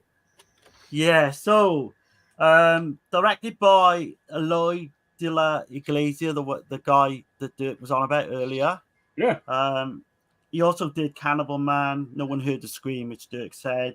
Right. Murder in the Blue World, which is one I want to see, but I've never seen. Stars Patty Shepard, super hot Emma Cohen, who's in Horror Rises from the Tomb, Two Males for Alexa, and Cannibal Man. So you've got Martha, she's all alone while her husband's away on business. She starts to hear like strange footsteps every night on the top floor. Her neighbor says it's her husband, but Martha thinks like, she's killed her husband basically. And oh man. So yeah, where'd you start with this one? There's also like, while all this is happening, someone's like taking photographs of like every kind of woman in this film. There's this sleazy landlord who thinks he's like God's gift to women, and he sweats throughout the whole film. There's drinking from cow udders. But you've got Emma Cohen. It's quite funny. Because I don't know if you ever got this over we used to have something called the milkman over here, where they go around delivering milk in the mornings. We used to a long time ago. So in this, she plays this young milk woman, and she's got like this bike, like just this normal bike, and she goes around delivering milk. I don't know how old she is. She got no bra on, and she takes a shine to this she takes a shine to this guy who's a landlord, and he's so, I don't know, I wouldn't call him attractive in any way, shape, or form, but there's quite a bit of nudity. There's missing fingers. But nothing really kind of happens much at all. And I find it really boring. Okay. So the hour and a half of this one like seemed like free to me. I don't know, maybe I'm missing something, but I give it a really like 3 out of 10. Ooh, But if Richard says he likes it, I will definitely give it another go. Yeah, I tried to track it down. I couldn't. Yeah. I didn't have time. And it is absolutely atmosphere over everything else. It's definitely not a thriller. It's an unthriller. I'll give it that. It's got atmosphere. so it's a slow. Would you say a slow burn? Yes. Okay. Very, very slow burn. And I think Darren got burnt the most slowly. Yeah. I don't know whether it was just my state of mind watching it, but I usually like a slow burn as well, so I was a bit surprised. But yeah. Did they have the clothes on or clothes off? No. You do get some nudity in it. Okay. So yeah. All right. So let's see. Couch Odyssey says Laraz has some great films. Oh my God. Yeah. I need to. Yeah. I've only dipped my toe in Laraz's films at the moment, but I need to get, Symptoms is the one that just Symptoms and Stigma are just, I think Symptoms is one of the most beautiful, speaking of, like character studies of like a mind unraveling. I think that's the way to do it. And just, it's Donald Pleasance's daughter who, if you haven't seen her in a movie before, be prepared to be weirdly attracted to Donald Pleasance forever now. Because his daughter is just him, but sexy. Yeah. I mean, hey, maybe you find him attractive beforehand. She's evil looking, though, I find. Yeah. Everything she does, she's so creepy. She's so creepy. And it's all natural. It's just the way she looks. She plays like this evil pregnant woman in The Godsend. That's my first introduction to her. But why didn't they include Symptoms, do you think, in that Arrow box set? Because I think it's got vampires, Whirlpool, and The Coming of Sin. Yeah, they needed it. I include Symptoms. I didn't shell out for that one. I was disappointed that wasn't I hope they do a volume 2. That's all I can think of. They're going to do a volume 2 someday. Right. Yeah. I would imagine it could be on the card. Yeah. Oh yeah. Let's see. The mayor says Cauldron has Blue Murders, I believe, Darren. Yeah, I do. I have got it. Yeah, but I've just never had a chance to open it yet. 71 says, "Yep, joke used to be the milkman was the father of people's kids." Yep. Yeah, same. Yeah, milkman's baby. Yeah. And, there's a great song by Aphex Twin called Milkman. If you hear that one, that's really good. The mayor says, Donald Pleasance, I came 6 times. 6 times. Oh my God. That's hot. I want milk. I don't want a milkman. I want the milk woman in the glass ceiling to deliver. Right. Here's what's funny about Donald Pleasance is he did come a lot because his freaking daughters, he has at least 3 daughters. Yeah. And he was very prolific in the baby making. Yeah. I love Pleasance because he just randomly turns up in Giallo. Like he's I think he randomly turns up in all kind of shit. Yeah. Like he's brilliant in Phantom of Death. I know you've seen so good. When he's yelling out. Oh yeah. And then there's the one at the he's at the Wendy's salad bar in that one movie. What the hell is that movie? Fatal Frames? No. It's right. Is it Nothing Underneath? Oh no! Yeah, I think so. Yeah, I think it is. Yeah, it's the one where the dude's got the psychic connection with his sister. And there's a scene where he's got the bib, he's got the Wendy's bib on and everything. Yeah, and he's just chowing down on some really shitty looking spaghetti. Spaghetti, yeah, that's right. Yeah. But he just turns up in everything. That was my first job. As a kid. I worked at Wendy's, and they still had that fucking salad bar. It was a nightmare. Yeah, that's over with now, though. No more salad bars. Well, not here anyway. And oh my God. So I guess it's on me now, right? Yeah. Do it. Okay. And I know I'm pulling out of my collection mostly, so I love this movie, man. And I think I know several people don't like it, but I really love this movie, and it's Murder Mansion. I mean, Oh hell yeah, yeah. it's just I get Bava vibes. I mean, it feels like Bava, and Evelyn Stewart, Ida Galley, however you want to say her name, whichever way. She's amazing in this film. It's full of you want to talk about atmosphere. I mean, this is all set like done on the studio, I believe, most of it, and the set design is amazing. Like you got underground tunnels, this huge castle, candles, torches. You got the red herons. It's got some weird shit too. It's almost like Scooby Doo in a way. It is, yeah. It's got the they're mentioning vampires and ghosts and shit like that, and great on a stormy night, I would say. And it's still a Giallo. That's what's so crazy, because it's like a gothic Giallo, I guess you'd say. But so this group of people, strangers, they're blinded by the fog, the thick ass fog, and they all meet up. Hell yeah. And they all meet up at this castle, and but yeah, I won't go too far into it, but highly recommend it, man. Yeah. Oh my God, yes. Love this damn movie. And That I was one couldn't of mine. remember That if was you one of liked mine. if you liked it or not, Darren. You did? Yeah, solid. Okay. Like, yeah. Yeah. I remember really like I watched it years ago on a really shitty old print. Yeah. And I mean, watching it again was a revelation. I mean, but And this is different. This is like The Killer is one of 13, but better. Like, so it's like miles. Yeah. Miles, Good yeah. call. Good call. it's Yeah. The dialogue's hell of a lot better. So Yeah.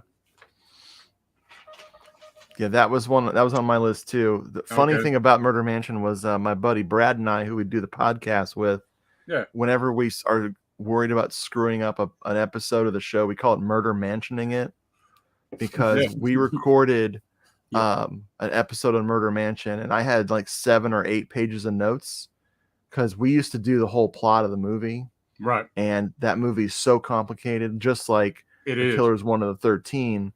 And we had recorded for like an hour and 40 minutes, and we hadn't even talked about how we felt about the movie. We were still like lost in the plot. Going and through I was like, scene to scene. yeah. And I was like, dude, you want to bail? Because this is dog shit. And he's like, yeah, let's get out of here. Let's not do this. So we just deleted all the recording and just never released it. So whenever we're screwing up, we call it Murder Mansioning it. I think you've referenced that on the show as well. Oh yeah, but it's a great movie. It just don't take notes. Right. Yeah, man. It's a high rec, and Evelyn Stewart. I mean, that's like one of few of her lead roles too, right? I mean, yeah. So I don't know why, because she's such a really good actress. God. Yeah. What a woman. Oh, yeah. A Dress for Marielle as well. She's a lead. Right. Yeah. A really good film. Well, hell yeah. Yeah, man. We got 16 people in here, man. I'm stoked. Glad everybody's hanging out and checking us out, checking everything out. Yeah, I appreciate everyone, man, for coming along. Yeah, don't forget,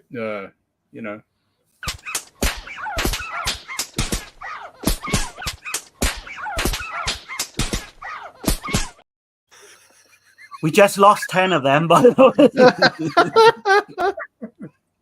way. Yeah. All right.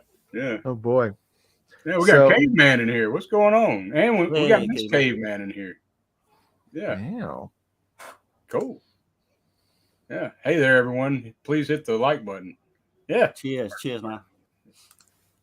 Appreciate it. Let's see.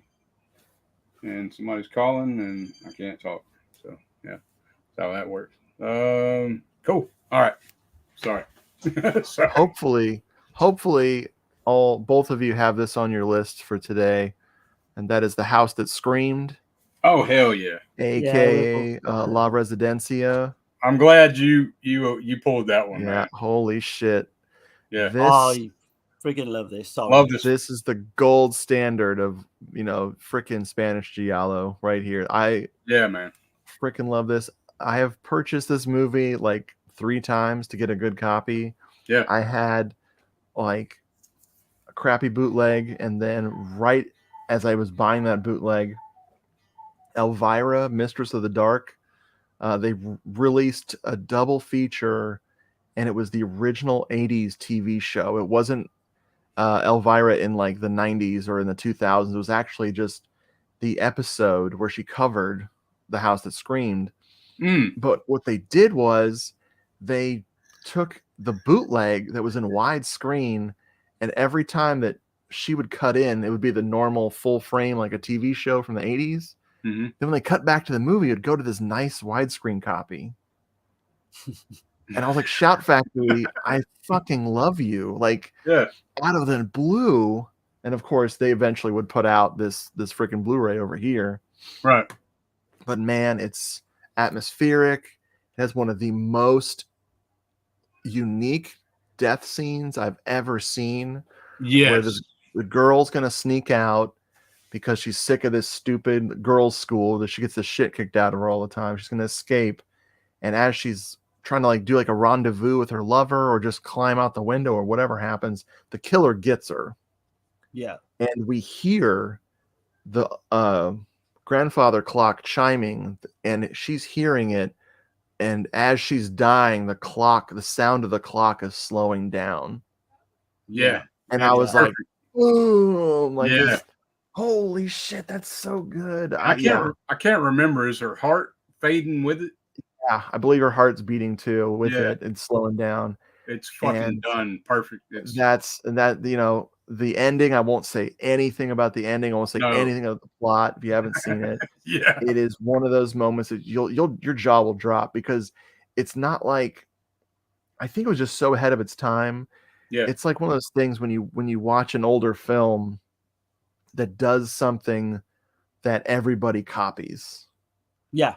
Yeah. So that's what I love about House That Screamed, is it is not only is it made by a masterful filmmaker. Yes. I've always struggled with this guy's name. Narciso Ibanez Sherador. Right. And he is so talented in the movies. All the cast is great. I just talking about it, I want to watch it again. I can't wait to see this movie again. I know, man. I was blown away, and I seen this when this got released. Is the first time I seen it, and man, I was blown away. This Arrow, when they put this out, and Darren Arrow did it too. Yeah, Darren told me about it, and I was like, "All right, man, I'm gonna get it." And holy shit, I need to look up. Yeah, like it's got Christina Galbo as well. Right. I want to say she's hot, but I mean, she does play a schoolgirl in it, so I don't want to, be cancelled or anything. But but then again, I suppose she does in What Have You Done to Solange as well. So yeah, great film, great choice. Oh yeah. Right. Do you want me my next one? Yeah. This is probably the last one I can go into detail, but I've got a few I can just mention along the way. So this is The Killer with 1,000 Eyes. Yeah. I'm trying to track that down, and I actually have on the thumbnail, I put that artwork up, but because I thought it looked cool. Would I say it's worth tracking down? That's the thing. It's okay. Yes, well, it's 1973, directed by Joanne Bosk. So it stars Anthony Stephan, which I'm not a massive fan of anyway. But in this film, he's completely, great at what he does. He plays this real, like, tough cop, like private detective, tough cop or whatever, special agent. So he's sent to Lisbon in order to investigate a series of murders. After looking into the murders, he kind of realizes they're all linked to like this illegal like drug smuggling kind of operation. So he's on the case. It's the same director as The Killer Wore Gloves that me and Dirk covered on You Occult. Now, see, I might like this one because I did not like that one. See, I like that one and didn't like this one. Right, that's what I'm saying. This is basically, if you go in expecting a Giallo, you're going to be severely like disappointed. Yeah, because it's got Giallo elements. It's got that black glove, killer at some point. but it's more action and like police crime film. You know, and it's really far-fetched as well. It just comes at you 100 miles an hour, different characters come in and out. It's completely difficult to like keep up with. There's like a weird mask at the start of the film, which I kind of liked. There's some decent stuff in it. But, you know, just to put like something into context, you've got Anthony Stephan. He's beating up on everyone. He's taking on 4 guys at a time, beating the shit out of them. You know, they're shooting at him and all that. They miss him by millimeters, and then he turns around with a machine gun and shoots a fucking lot in one go. Yeah, You know, if you can get your head it around turns all into that, like an action movie. yeah, but yeah, it's too much going on for it to be coherent. I find. Yeah. But that said, you know, a 5 out of 10, I wouldn't say is a total disaster. No, but yeah, 5 out of 10 ain't wasting Yeah. time. yeah, it's, you know, go in, like I say, you know, expecting not to get your full-on Black Glove Killer type thing. It Or didn't make Winter. my list. It was in my pile of stuff, and I was like, yeah, and I had to remind myself of it by looking at what I said about it in the book, and I was like, oh yeah, it's something. Yeah, I'm not going to be going back to that anytime soon, to be honest. Oh shit, man. Okay. But if you're an That's action interesting. fan, you might like it. You might. Yeah. Okay. Well, damn. I'm coming toward the end of mine as well, but I will mention this. It's not really a giallo. I wouldn't say it has elements, and it's the same director that we mentioned a couple of his other films, and that's Cannibal Man. I'm just going to briefly just mention it. It's not a giallo, but it's not a cannibal movie either. It's should be called, the original title is let's see, Day of the Killer, or Week of the Killer. That's the better name. I really like this movie. I didn't like it the first time. It was another one of those. It's good. On the second watch, man, something clicked, and I really dug it. It's a video nasty as well, because there's a slaughterhouse scene. This dude's eating a sandwich while shit's getting slaughtered and blood's going down the drain. And I swear, Don't Go in the House must have ripped this movie off. I swear. Good call. Yeah. But yeah, that's I think I got a couple more. But yeah, Cannibal Man. I recommend it. Nice. So I have got a remember when I said I was done with the obscurities before, and then I lied, and then I said I was done with the obscurities again, and I lied? Well, I'm doing it again. This is called this is why I got confused earlier when I was talking about Night of the Scorpion.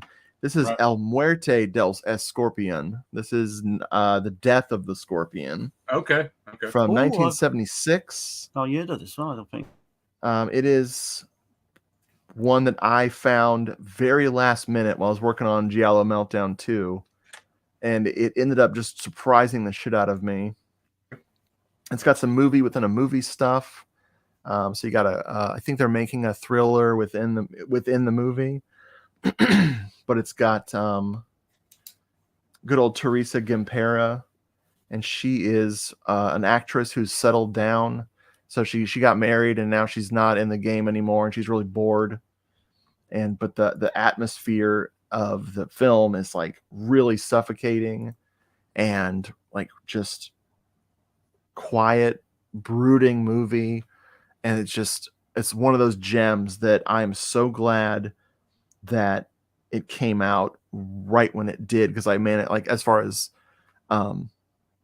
me finding a copy of it, because there are times when I feel like I'm dreaming because every time you think you've seen everything and there's no new obscurities, you're like, oh my God, I've totally drained this well. Some rando fucking movie pops up that you never knew existed, and it ends up being a new favorite. And that's absolutely La Muerte del Escorpion. I definitely wrote it down. Definitely. How do these things, where are these things coming from, man? I love it. Yeah. But, and again, it's another one that's really hard to find. So hit me up. I'll try to send you a copy. Yeah, definitely, man. Yeah, for sure. I'd be interested in watching that for sure. Yeah. Let me. I'm gonna catch the chat right quick. Let's see. Texas. I missed a comment. He said, "I like Aphex Twin song, Window Liquor, and Come to Daddy." Yeah, legendary. He's one of the greatest freaking electronic musicians. He's like, people are gonna be talking about him for 100 years. He's so wonderful. Let's see. And Nothing Underneath. So good. Hell yeah. The mayor says, "Isn't there a movie with Donald Pleasance eating it?" Yeah. That's the one. Eating it Wendy's. And is that a link? It's in there? Yeah, I dropped a link to that Aphex Twin song because we're talking about Milkman, and he has a really funny one called Milkman. Okay, cool. Let's see. Wild. There's Milkman. Okay. Let's see. Come to Daddy is a great song, Texas. It's freaking one of the scariest music videos ever made. Chris C says, "Need to get The House That Screamed. Heard great things about it." Yes, I absolutely highly recommend that film. Yeah. Yeah, go ahead. I'd love to compare the Arrow with the Shout Factory one. I totally forgot that Arrow put it out. Yeah. I've got the two versions, but I haven't done the comparison. It definitely has more extras on the Arrow one because, Shout Factory is like, Yeah. Yeah. I call them. It's worth a double dip. So I call them scheme fuckery. Yeah. So, let's see. Caveman says, "Does it have English dub?" Yeah. House of Scream. Yes. Yeah. I looked that up. Yeah, it has both for sure. Cool. Yeah. Okay. Yeah, man. Okay, caught up with the chat. It's on you, Dan. Right, I've got some here now, but to be honest with you, I haven't rewatched them, so I might be really sketchy. So I'm not even going to attempt to say a plot or whatever. Right. But the first up was The Killer of Dolls. I think Richard mentioned earlier. Yeah, man. I still want to check that out. It's weird. It's looks weird. Really weird. I watched it for the Rotten stream on Gizmos, but I was highly impressed with this one. I don't want to say too much about it in case I get something wrong because I haven't seen it fairly recently. But do you want me to? I'll just go through a few ones I haven't seen as well. Okay. So I've not seen this one, but I guess both of you have. It's Faceless. Oh yeah. Franco. I haven't seen it. I meant to see it and I didn't get it. I ended up. You'll enjoy it. It's one of his craziest movies. It's completely nuts. And I'm putting that aside. So divided on that one. So I don't know. I'll end up getting it. I know I will. I don't know why I've held off. I've only got the DVD version, but I've held off for so long, and now I'm on a Franco. I might get on a Franco kick. I think it's one. You'll be surprised. It's very different from his other movies. I mean, it's akin to Bloody Moon. But it has a different vibe. He was doing something different by the late 80s. Right. So I'll just go through again quickly. This one I love as well. It's The Corruption of Chris Miller. Yeah, man. I couldn't find that one either. That was in my. I need to pick it up. Yeah. That was in my pile of talking about. I'll let Richard talk about that if he wants in a bit. Yeah. 2 Meals for Alexa. I mean, friggin' love this film. I forgot about that one. There's Rosalba Neri. Oh man. Emma Cohen, the Milk Girl. Funny enough. There's this weird love triangle going on between the characters, and it plays out really well. It's sleazy and all that as well. So there's that. One Richard's probably seen that I remember loving this. It's like Something Creeping in the Dark. This is just a cover I made up myself. Oh damn! Yes. Who's that? Jesus on the cover? No, it's actually a woman. I was like, what the hell? The hell is that? Yeah, this is off the VHS cover. I printed it out and made my own cover, basically. I got you. But I've not seen this in forever, but I remember loving the atmosphere. I think then they all go up to this country house, they're all Yeah. in the car at the start, and then people start getting bumped, and so there's that. It's along the lines of the Murder Mansion. It's got the It similar is plot exactly, to Murder yeah. Mansion. Yeah, Oh, shit, yeah. Jim. I know I like that then. A lot of people shit on him on, so but Well, a lot of people shit on Murder Mansion too. Yeah. yeah. The worst thing I could say about Something Creeping in the Dark is there's a lot of reliance on flashlights where there's just people exploring, and it's in the last third of the movie when they should be wrapping up. There's a lot of exploring. There's just people like flashlights everywhere. I'm like, oh my god. But other than that, it's really good. Yeah, definitely. This is one I've never seen. I think I may have sent Dirk a copy of this. It's called Gimlet. I don't know nothing about it. I know I've seen. I was looking at lists and I Never seen it heard was of on the that. list too. I haven't Viggo seen it. Mortensen in the Giallo, so I don't Viggo know. Mortensen. Oh shit! Yeah, Holy shit! I think Richard might know it under something. It might be called something else. Gimlet. Okay. So No, I've never got heard 3 of I it. can mention quickly. The one I'll just go over. We seen this for Eurocult a few weeks ago. The Killer Wore Gloves. Oh, I love this Yeah. film. that was on my list. Yeah. Yeah. Okay. Again, I'll let Richard talk about that one. Yeah. Highly recommended. The Fourth Victim. I think it's called something to do with swimming pool. Yeah. I stayed Carol- away from that one because people told me how bad it was. And It's what I remember about this one. It's got Carol Baker, okay. Yeah. and it is quite boring for the first Okay. whatever, but it does get interesting in the last 10-15 minutes if you can stick with it. So the last 10-15 minutes is good. Yeah, Yeah. I like that one. It's Where it very wraps up. stylish. Okay. It's very stylish, but it is slow. I need to give it another go, I think. So it's Yeah, like I a don't- real build up, and then it's a great payoff. Is what you're saying? Maybe. From what I remember, yeah. Yeah. But it's been this I've never cracked open that Blu-ray, to be honest. It's been It'll a never while. crack your top 10. No. And last but not least is one I've always wanted to see. I've had for a long time is Julia's Eyes. Yeah. I think Richard, did you have this in your book? Yep. That's in Yeah, part yeah, 2. thought it was. Okay. So yeah, Solid really movie. want to look forward to seeing that. But Yeah. that's me, done. I think, but I'll quite happily go through your other titles. I'm going to disappoint you in Giallo Meltdown 2, Darren, because I did not like Two Males for Alexa.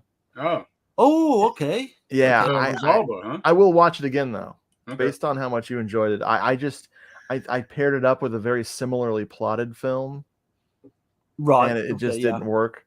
But I did make a joke. I said at the end of my review, I said, "Alexa, order yourself 2 males." Yeah. That was my. I would definitely give it another go. I mean, because if you go into that expecting, but it is kind of sexploitation as well, I guess. Yeah. So there's that Sexy. as well. But yeah. Yeah. Well, here's my last one that I got, and I mean, I do have one that everybody knows, and then we can talk about it or whatever if y'all want to. But this is the last one, and it's In the Eye of the Hurricane.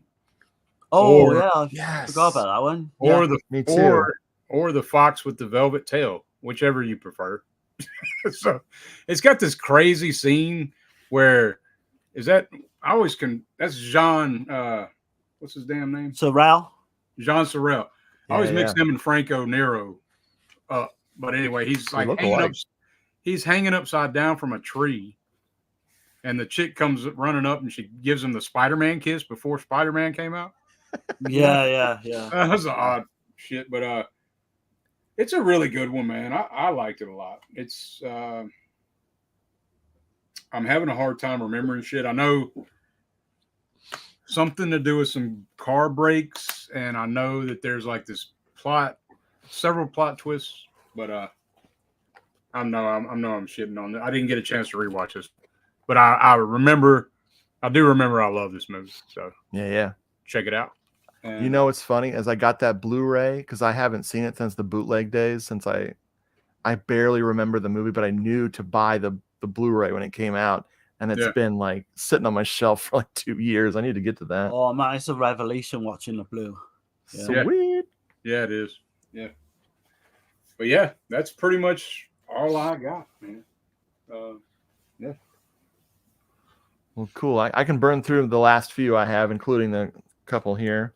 Okay. Yeah, that man. Darren mentioned. So yeah, Corruption of Chris Miller. Holy shit. This is so good. I actually find this one scary and unsettling. Oh, It's very few characters, small isolated place, and just psychologically screwed up. And I don't look up anything. Definitely don't watch the trailer. Just go in as cold as possible if you haven't seen it yet. That's the one with Charlie Chaplin, right?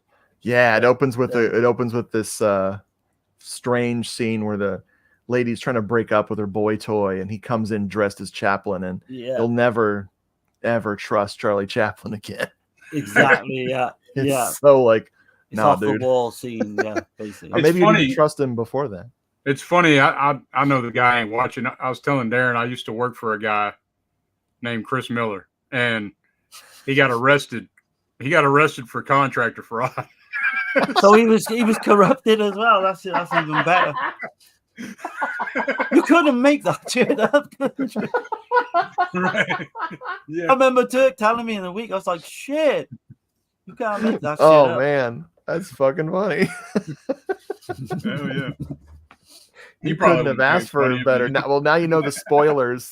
Yeah. The kill. There's no killer. It's just a guy committing fraud in it. Right. He's stealing concrete and selling it at different prices. I don't know.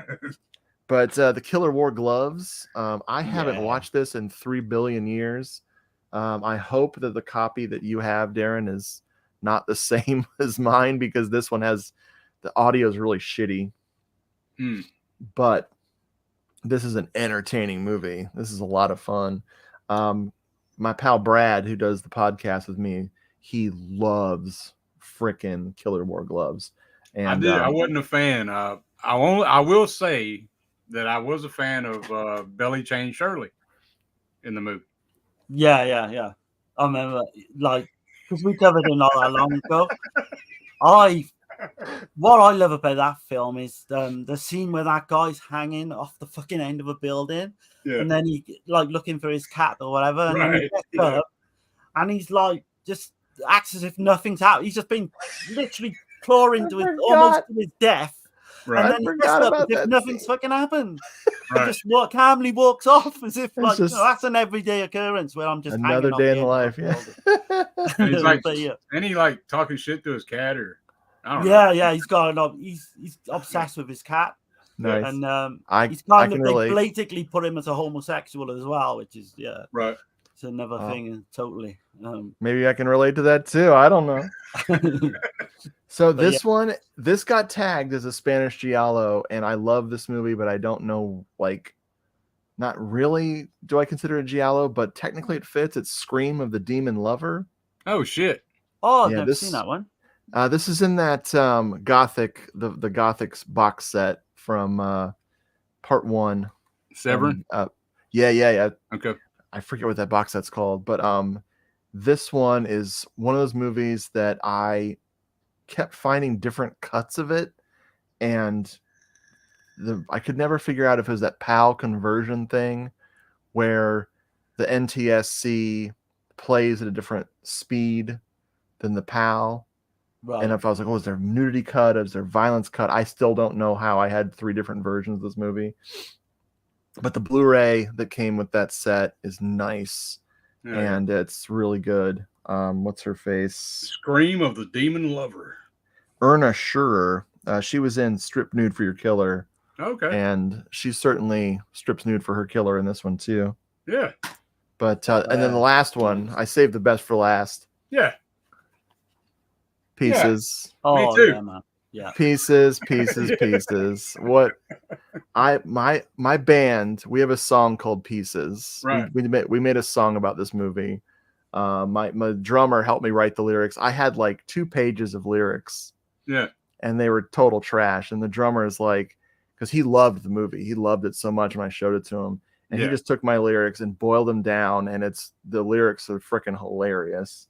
But yeah, Pieces, just mind blowing. And yes, it's a slasher, but they just didn't know how to make Right. fucking slasher, so it's just a giallo. It's a hybrid. Is what Exactly. I call it, you know. And I mean, it's got the black glove killer, like, I mean, and that waterbed kill. I mean, it's got the bad chop suey. Everything is great in that film.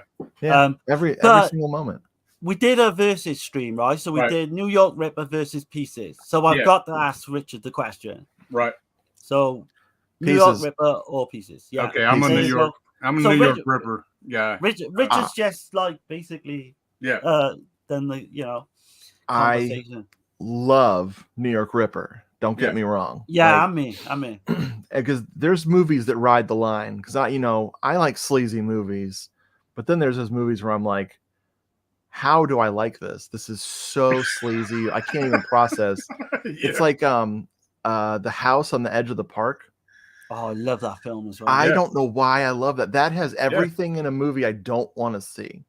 Yeah. It's so, it makes me feel like a piece of garbage when I watch it, but I'll be damned if it's not so good. I freaking love that movie.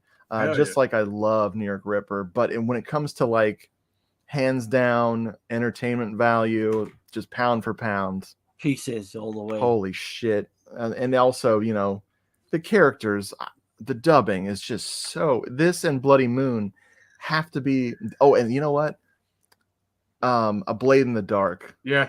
The funniest dubbing. Oh yeah. I never want to see the serious version of A Blade in the Dark. Like everyone's like, oh, the script for the Italian is totally different. Like, don't care. I'm glad you said that because I got a little something here. Is it possible you're such a vacant nerd? Your satisfaction is to sit like a frog in the sun? I live for that movie. I live for that movie. You must be very perspicacious because that's exactly what I was thinking. Right. I mean, it's so much shit. Like this shit here too. I thought of you too. Holy shit. Oh, I'm sweating. That makes me smile so big. I fucking love it. Oh my God. But that's it for me. Mother, this cloth smells of death. Oh man, Peter Bark. Yeah. I mean, apparently, with a pillow edition of Peter Bark, you can get on a pillow. I mean, God, that's fucking nuts. So, yeah, man. Oh my God. I've got to get. That was the one I'll save for last too. So it's yeah. But I mean, so we just found out this new theory on New York Ripper. Oh yeah.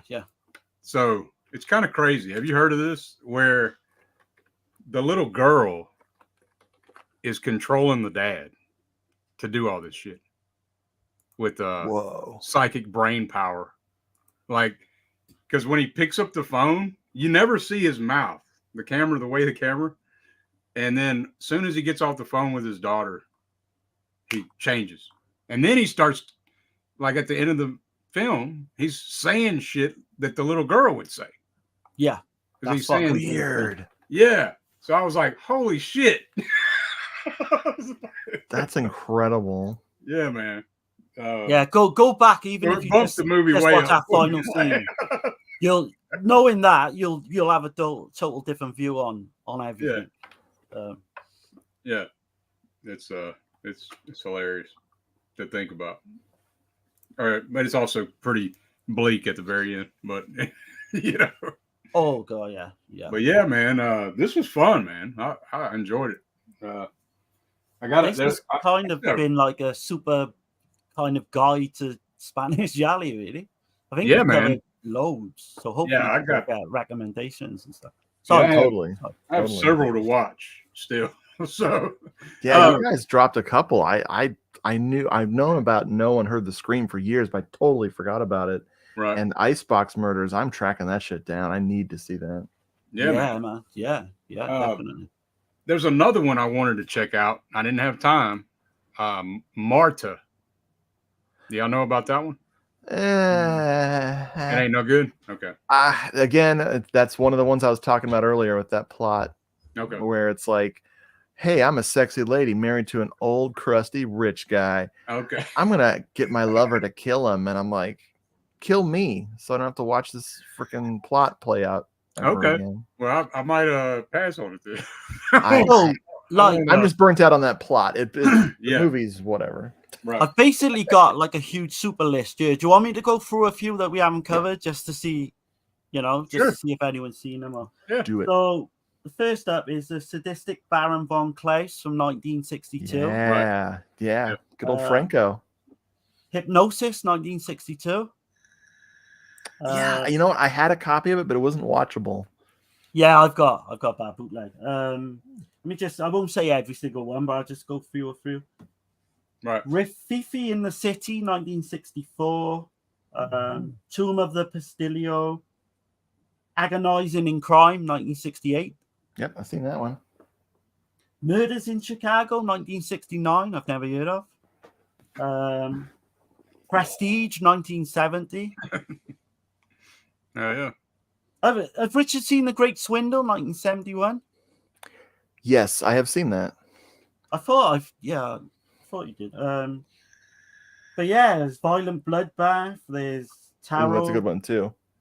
The Crimes of Petticoat, which Richard mentioned earlier.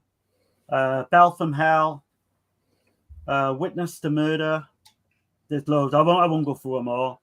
The Protected is one from 1975. I've never heard of. No, I've never heard of that. Death Haunts Monica. I've always wanted to see. That's a good one. Yep. But yeah.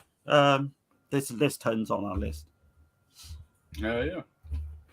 I made sure that our cat that we named after Umberto Lenzi's Spasmo. Oh, yeah.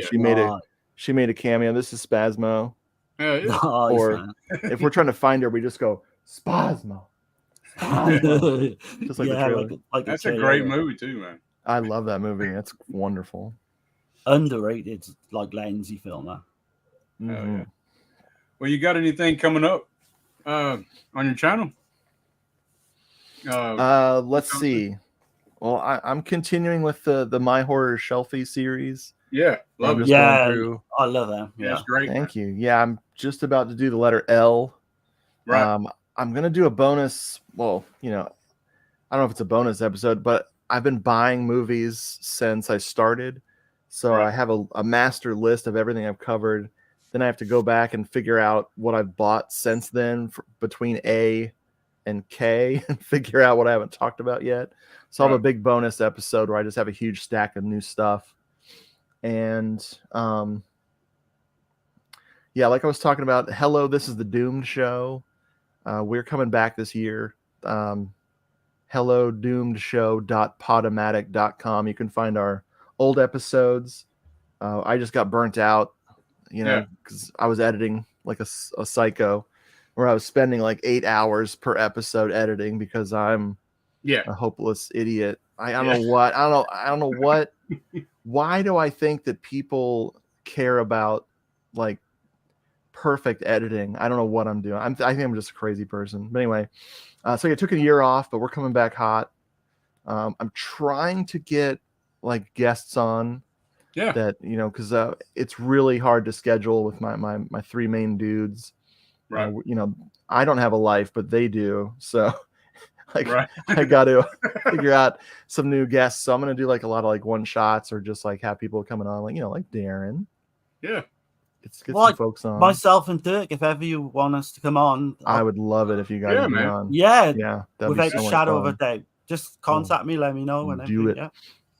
But yeah, the both books are out. Giallo Meltdown, the original, has been out since 2015. I freaking can't believe it's been so long. I can't believe it's been that long. It's ridiculous. Time's flying, man.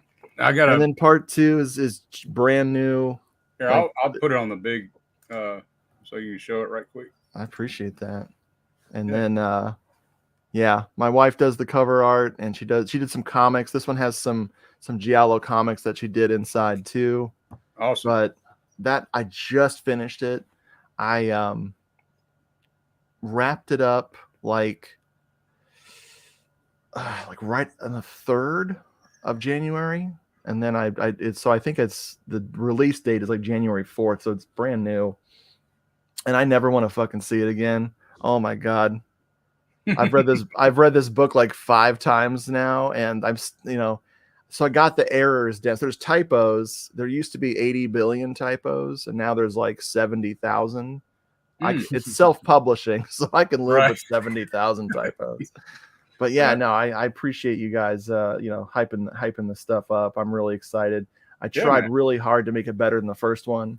My problem with the first one is like I was so just reacting to the film that I forgot to say if I liked it sometimes. Like here's God, me we talking. do that at reviews sometimes. So. Yeah. Here's me talking about the plot for 8 paragraphs. Peace out. See ya.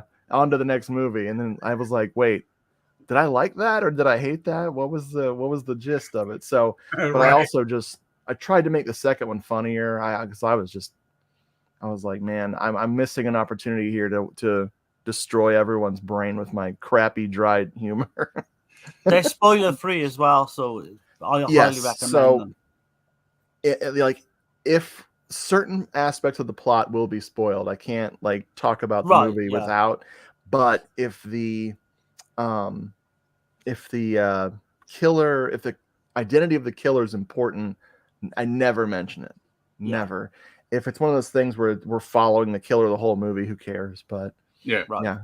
I got called out in the first book for revealing how the killer was killing people in what's that movie called? The not Seven Deaths in the Cat's Eye. The oh crap! I hate when my brain loses a movie. It's the one where they're putting a poison on the claws of the cat. Oh, Crimes of the Black Cat. Oh. There you go. One of my favorites. Yeah, and I'm like, the person was livid. They gave me a bad review and said, I can't believe you revealed how the killer was doing it. And I was like, oh, if you go to IMDb, it's the first sentence. Right. I never get that when people do that, but it's also the least important plot point in that whole freaking bonkers ass movie. But and hey, no, I love bad reviews. I love it. I hope that no one has ever like taken me to task on that's not a Giallo. You can't have an American film as a Giallo. You can't do this or that. I'm waiting for that review. Like I want someone to just rip me a new one, item by item, of what shouldn't be in the book. That'll be fun. But right. Yeah, man. I mean, there's purists out there though. There are. Hey, and I'm definitely not trying to confuse anybody. If I find a newbie who's never seen this stuff, I'm going to direct them to the freaking Argento. I'm going to direct them to the Fulci. I'm going to direct them to the Lenzi. Even Dress to Kill, I would say. American Giallo, like and that's I don't think any American director woke up one morning and said, I must make an Italian Giallo film, but I will make an Italian Giallo film here in America. You know, I know that was never an intentional thing that happened, but like instead of saying an American thriller with elements of Giallo, I'm just going to call it an American Giallo. Yeah. I'm just going to call it a Hong Kong Giallo. You know, it's just shorthand. Yeah. But yeah. Exactly. I'm exactly the same. If anything's got one hint of like a black glove, or any kind of Giallo element, I'll just say it's a Giallo. I just bought a I got it. I think I got it close to me. I just bought a Japanese Giallo, and it's Maniac Driver. Yeah. So I've never seen that. Yeah. So I always think of Evil Dead Trap for a Japanese Giallo. Okay. That one's got the big Argento and Fulci influence in it. Okay. Believe it or not, I do. I've recently bought that and I've never seen it. Oh boy. I know. Do you know It's when? wild. I don't know if you do this, but I kind of store movies, and then before you know it, it's like a year or two's gone by, and you're like, shit, why didn't I watch that before? Dude, I that's like I still have a huge part of my collection that's like that. I made it a freaking New Year's resolution in 2023 to get through that stuff, and I did pretty good. I watched a lot of movies that I've been sitting on for like 3 or 4 years, and it's I don't know if you weed stuff. I don't know if you keep stuff for a really long time, but my wife, I want to stay married, so like I have a finite amount of space for movies. So what I do is if something is gonna go, I get it out of here. Yeah. So I can. You're not gonna watch it again. Yeah. I keep the collection rotating constantly. So it's so funny stuff I've talked about in my video series. It's already out of the house because I finally watched it and went, nope, going on eBay. I should Hell do yeah. that more. I think I'm more of a hoarder. Yeah, I do it too, man. If I know without a shadow of a doubt, it's got to go. It's got to get out of here. I think if it's a Giallo, though, I'll keep it. It doesn't Yeah. matter if it's really Yeah. bad. Or a Yeah. slasher, I'll keep. But some of the Right. other stuff, The slasher has to be punishingly bad. Right. There's a slasher called Scream from 1981. I recently saw that, and it is fucking awful. Wasted potential. I've never seen anyone waste cool setting and a bunch of goofball actors and a cool looking killer. I've never seen someone waste the whole thing so badly. Like, it is brutally boring. Brutally. I think Chris, he liked that when I was like surprised. Yeah. He did a review and he liked it. And... I mean, we all wire different, you know. Oh, exactly. God, Say it all the absolutely. time, you know. Like, yeah. I mean, it's everyone. all subjective. I'm a Silent Night, Deadly Night 3 fan, and I think I'm like the guy who loves that. I live for that movie, and I don't blame anybody for being like, why are you watching this again?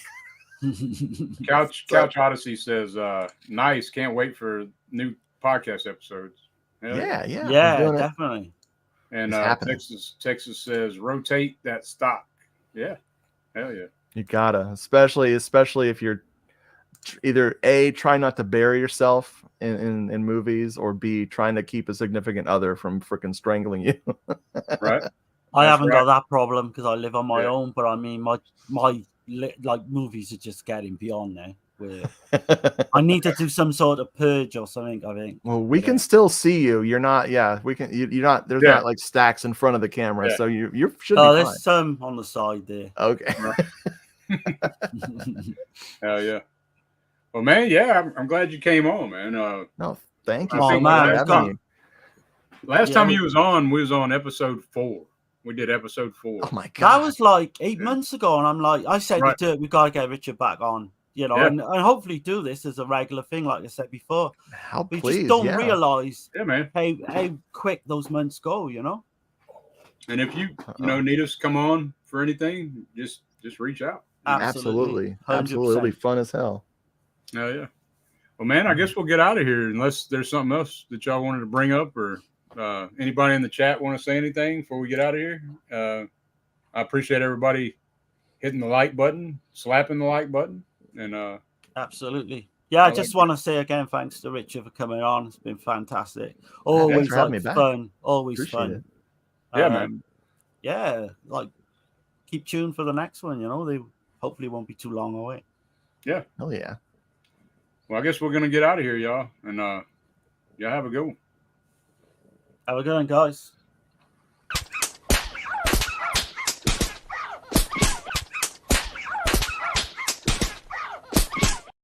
6:30. I'll be waiting then. Ciao.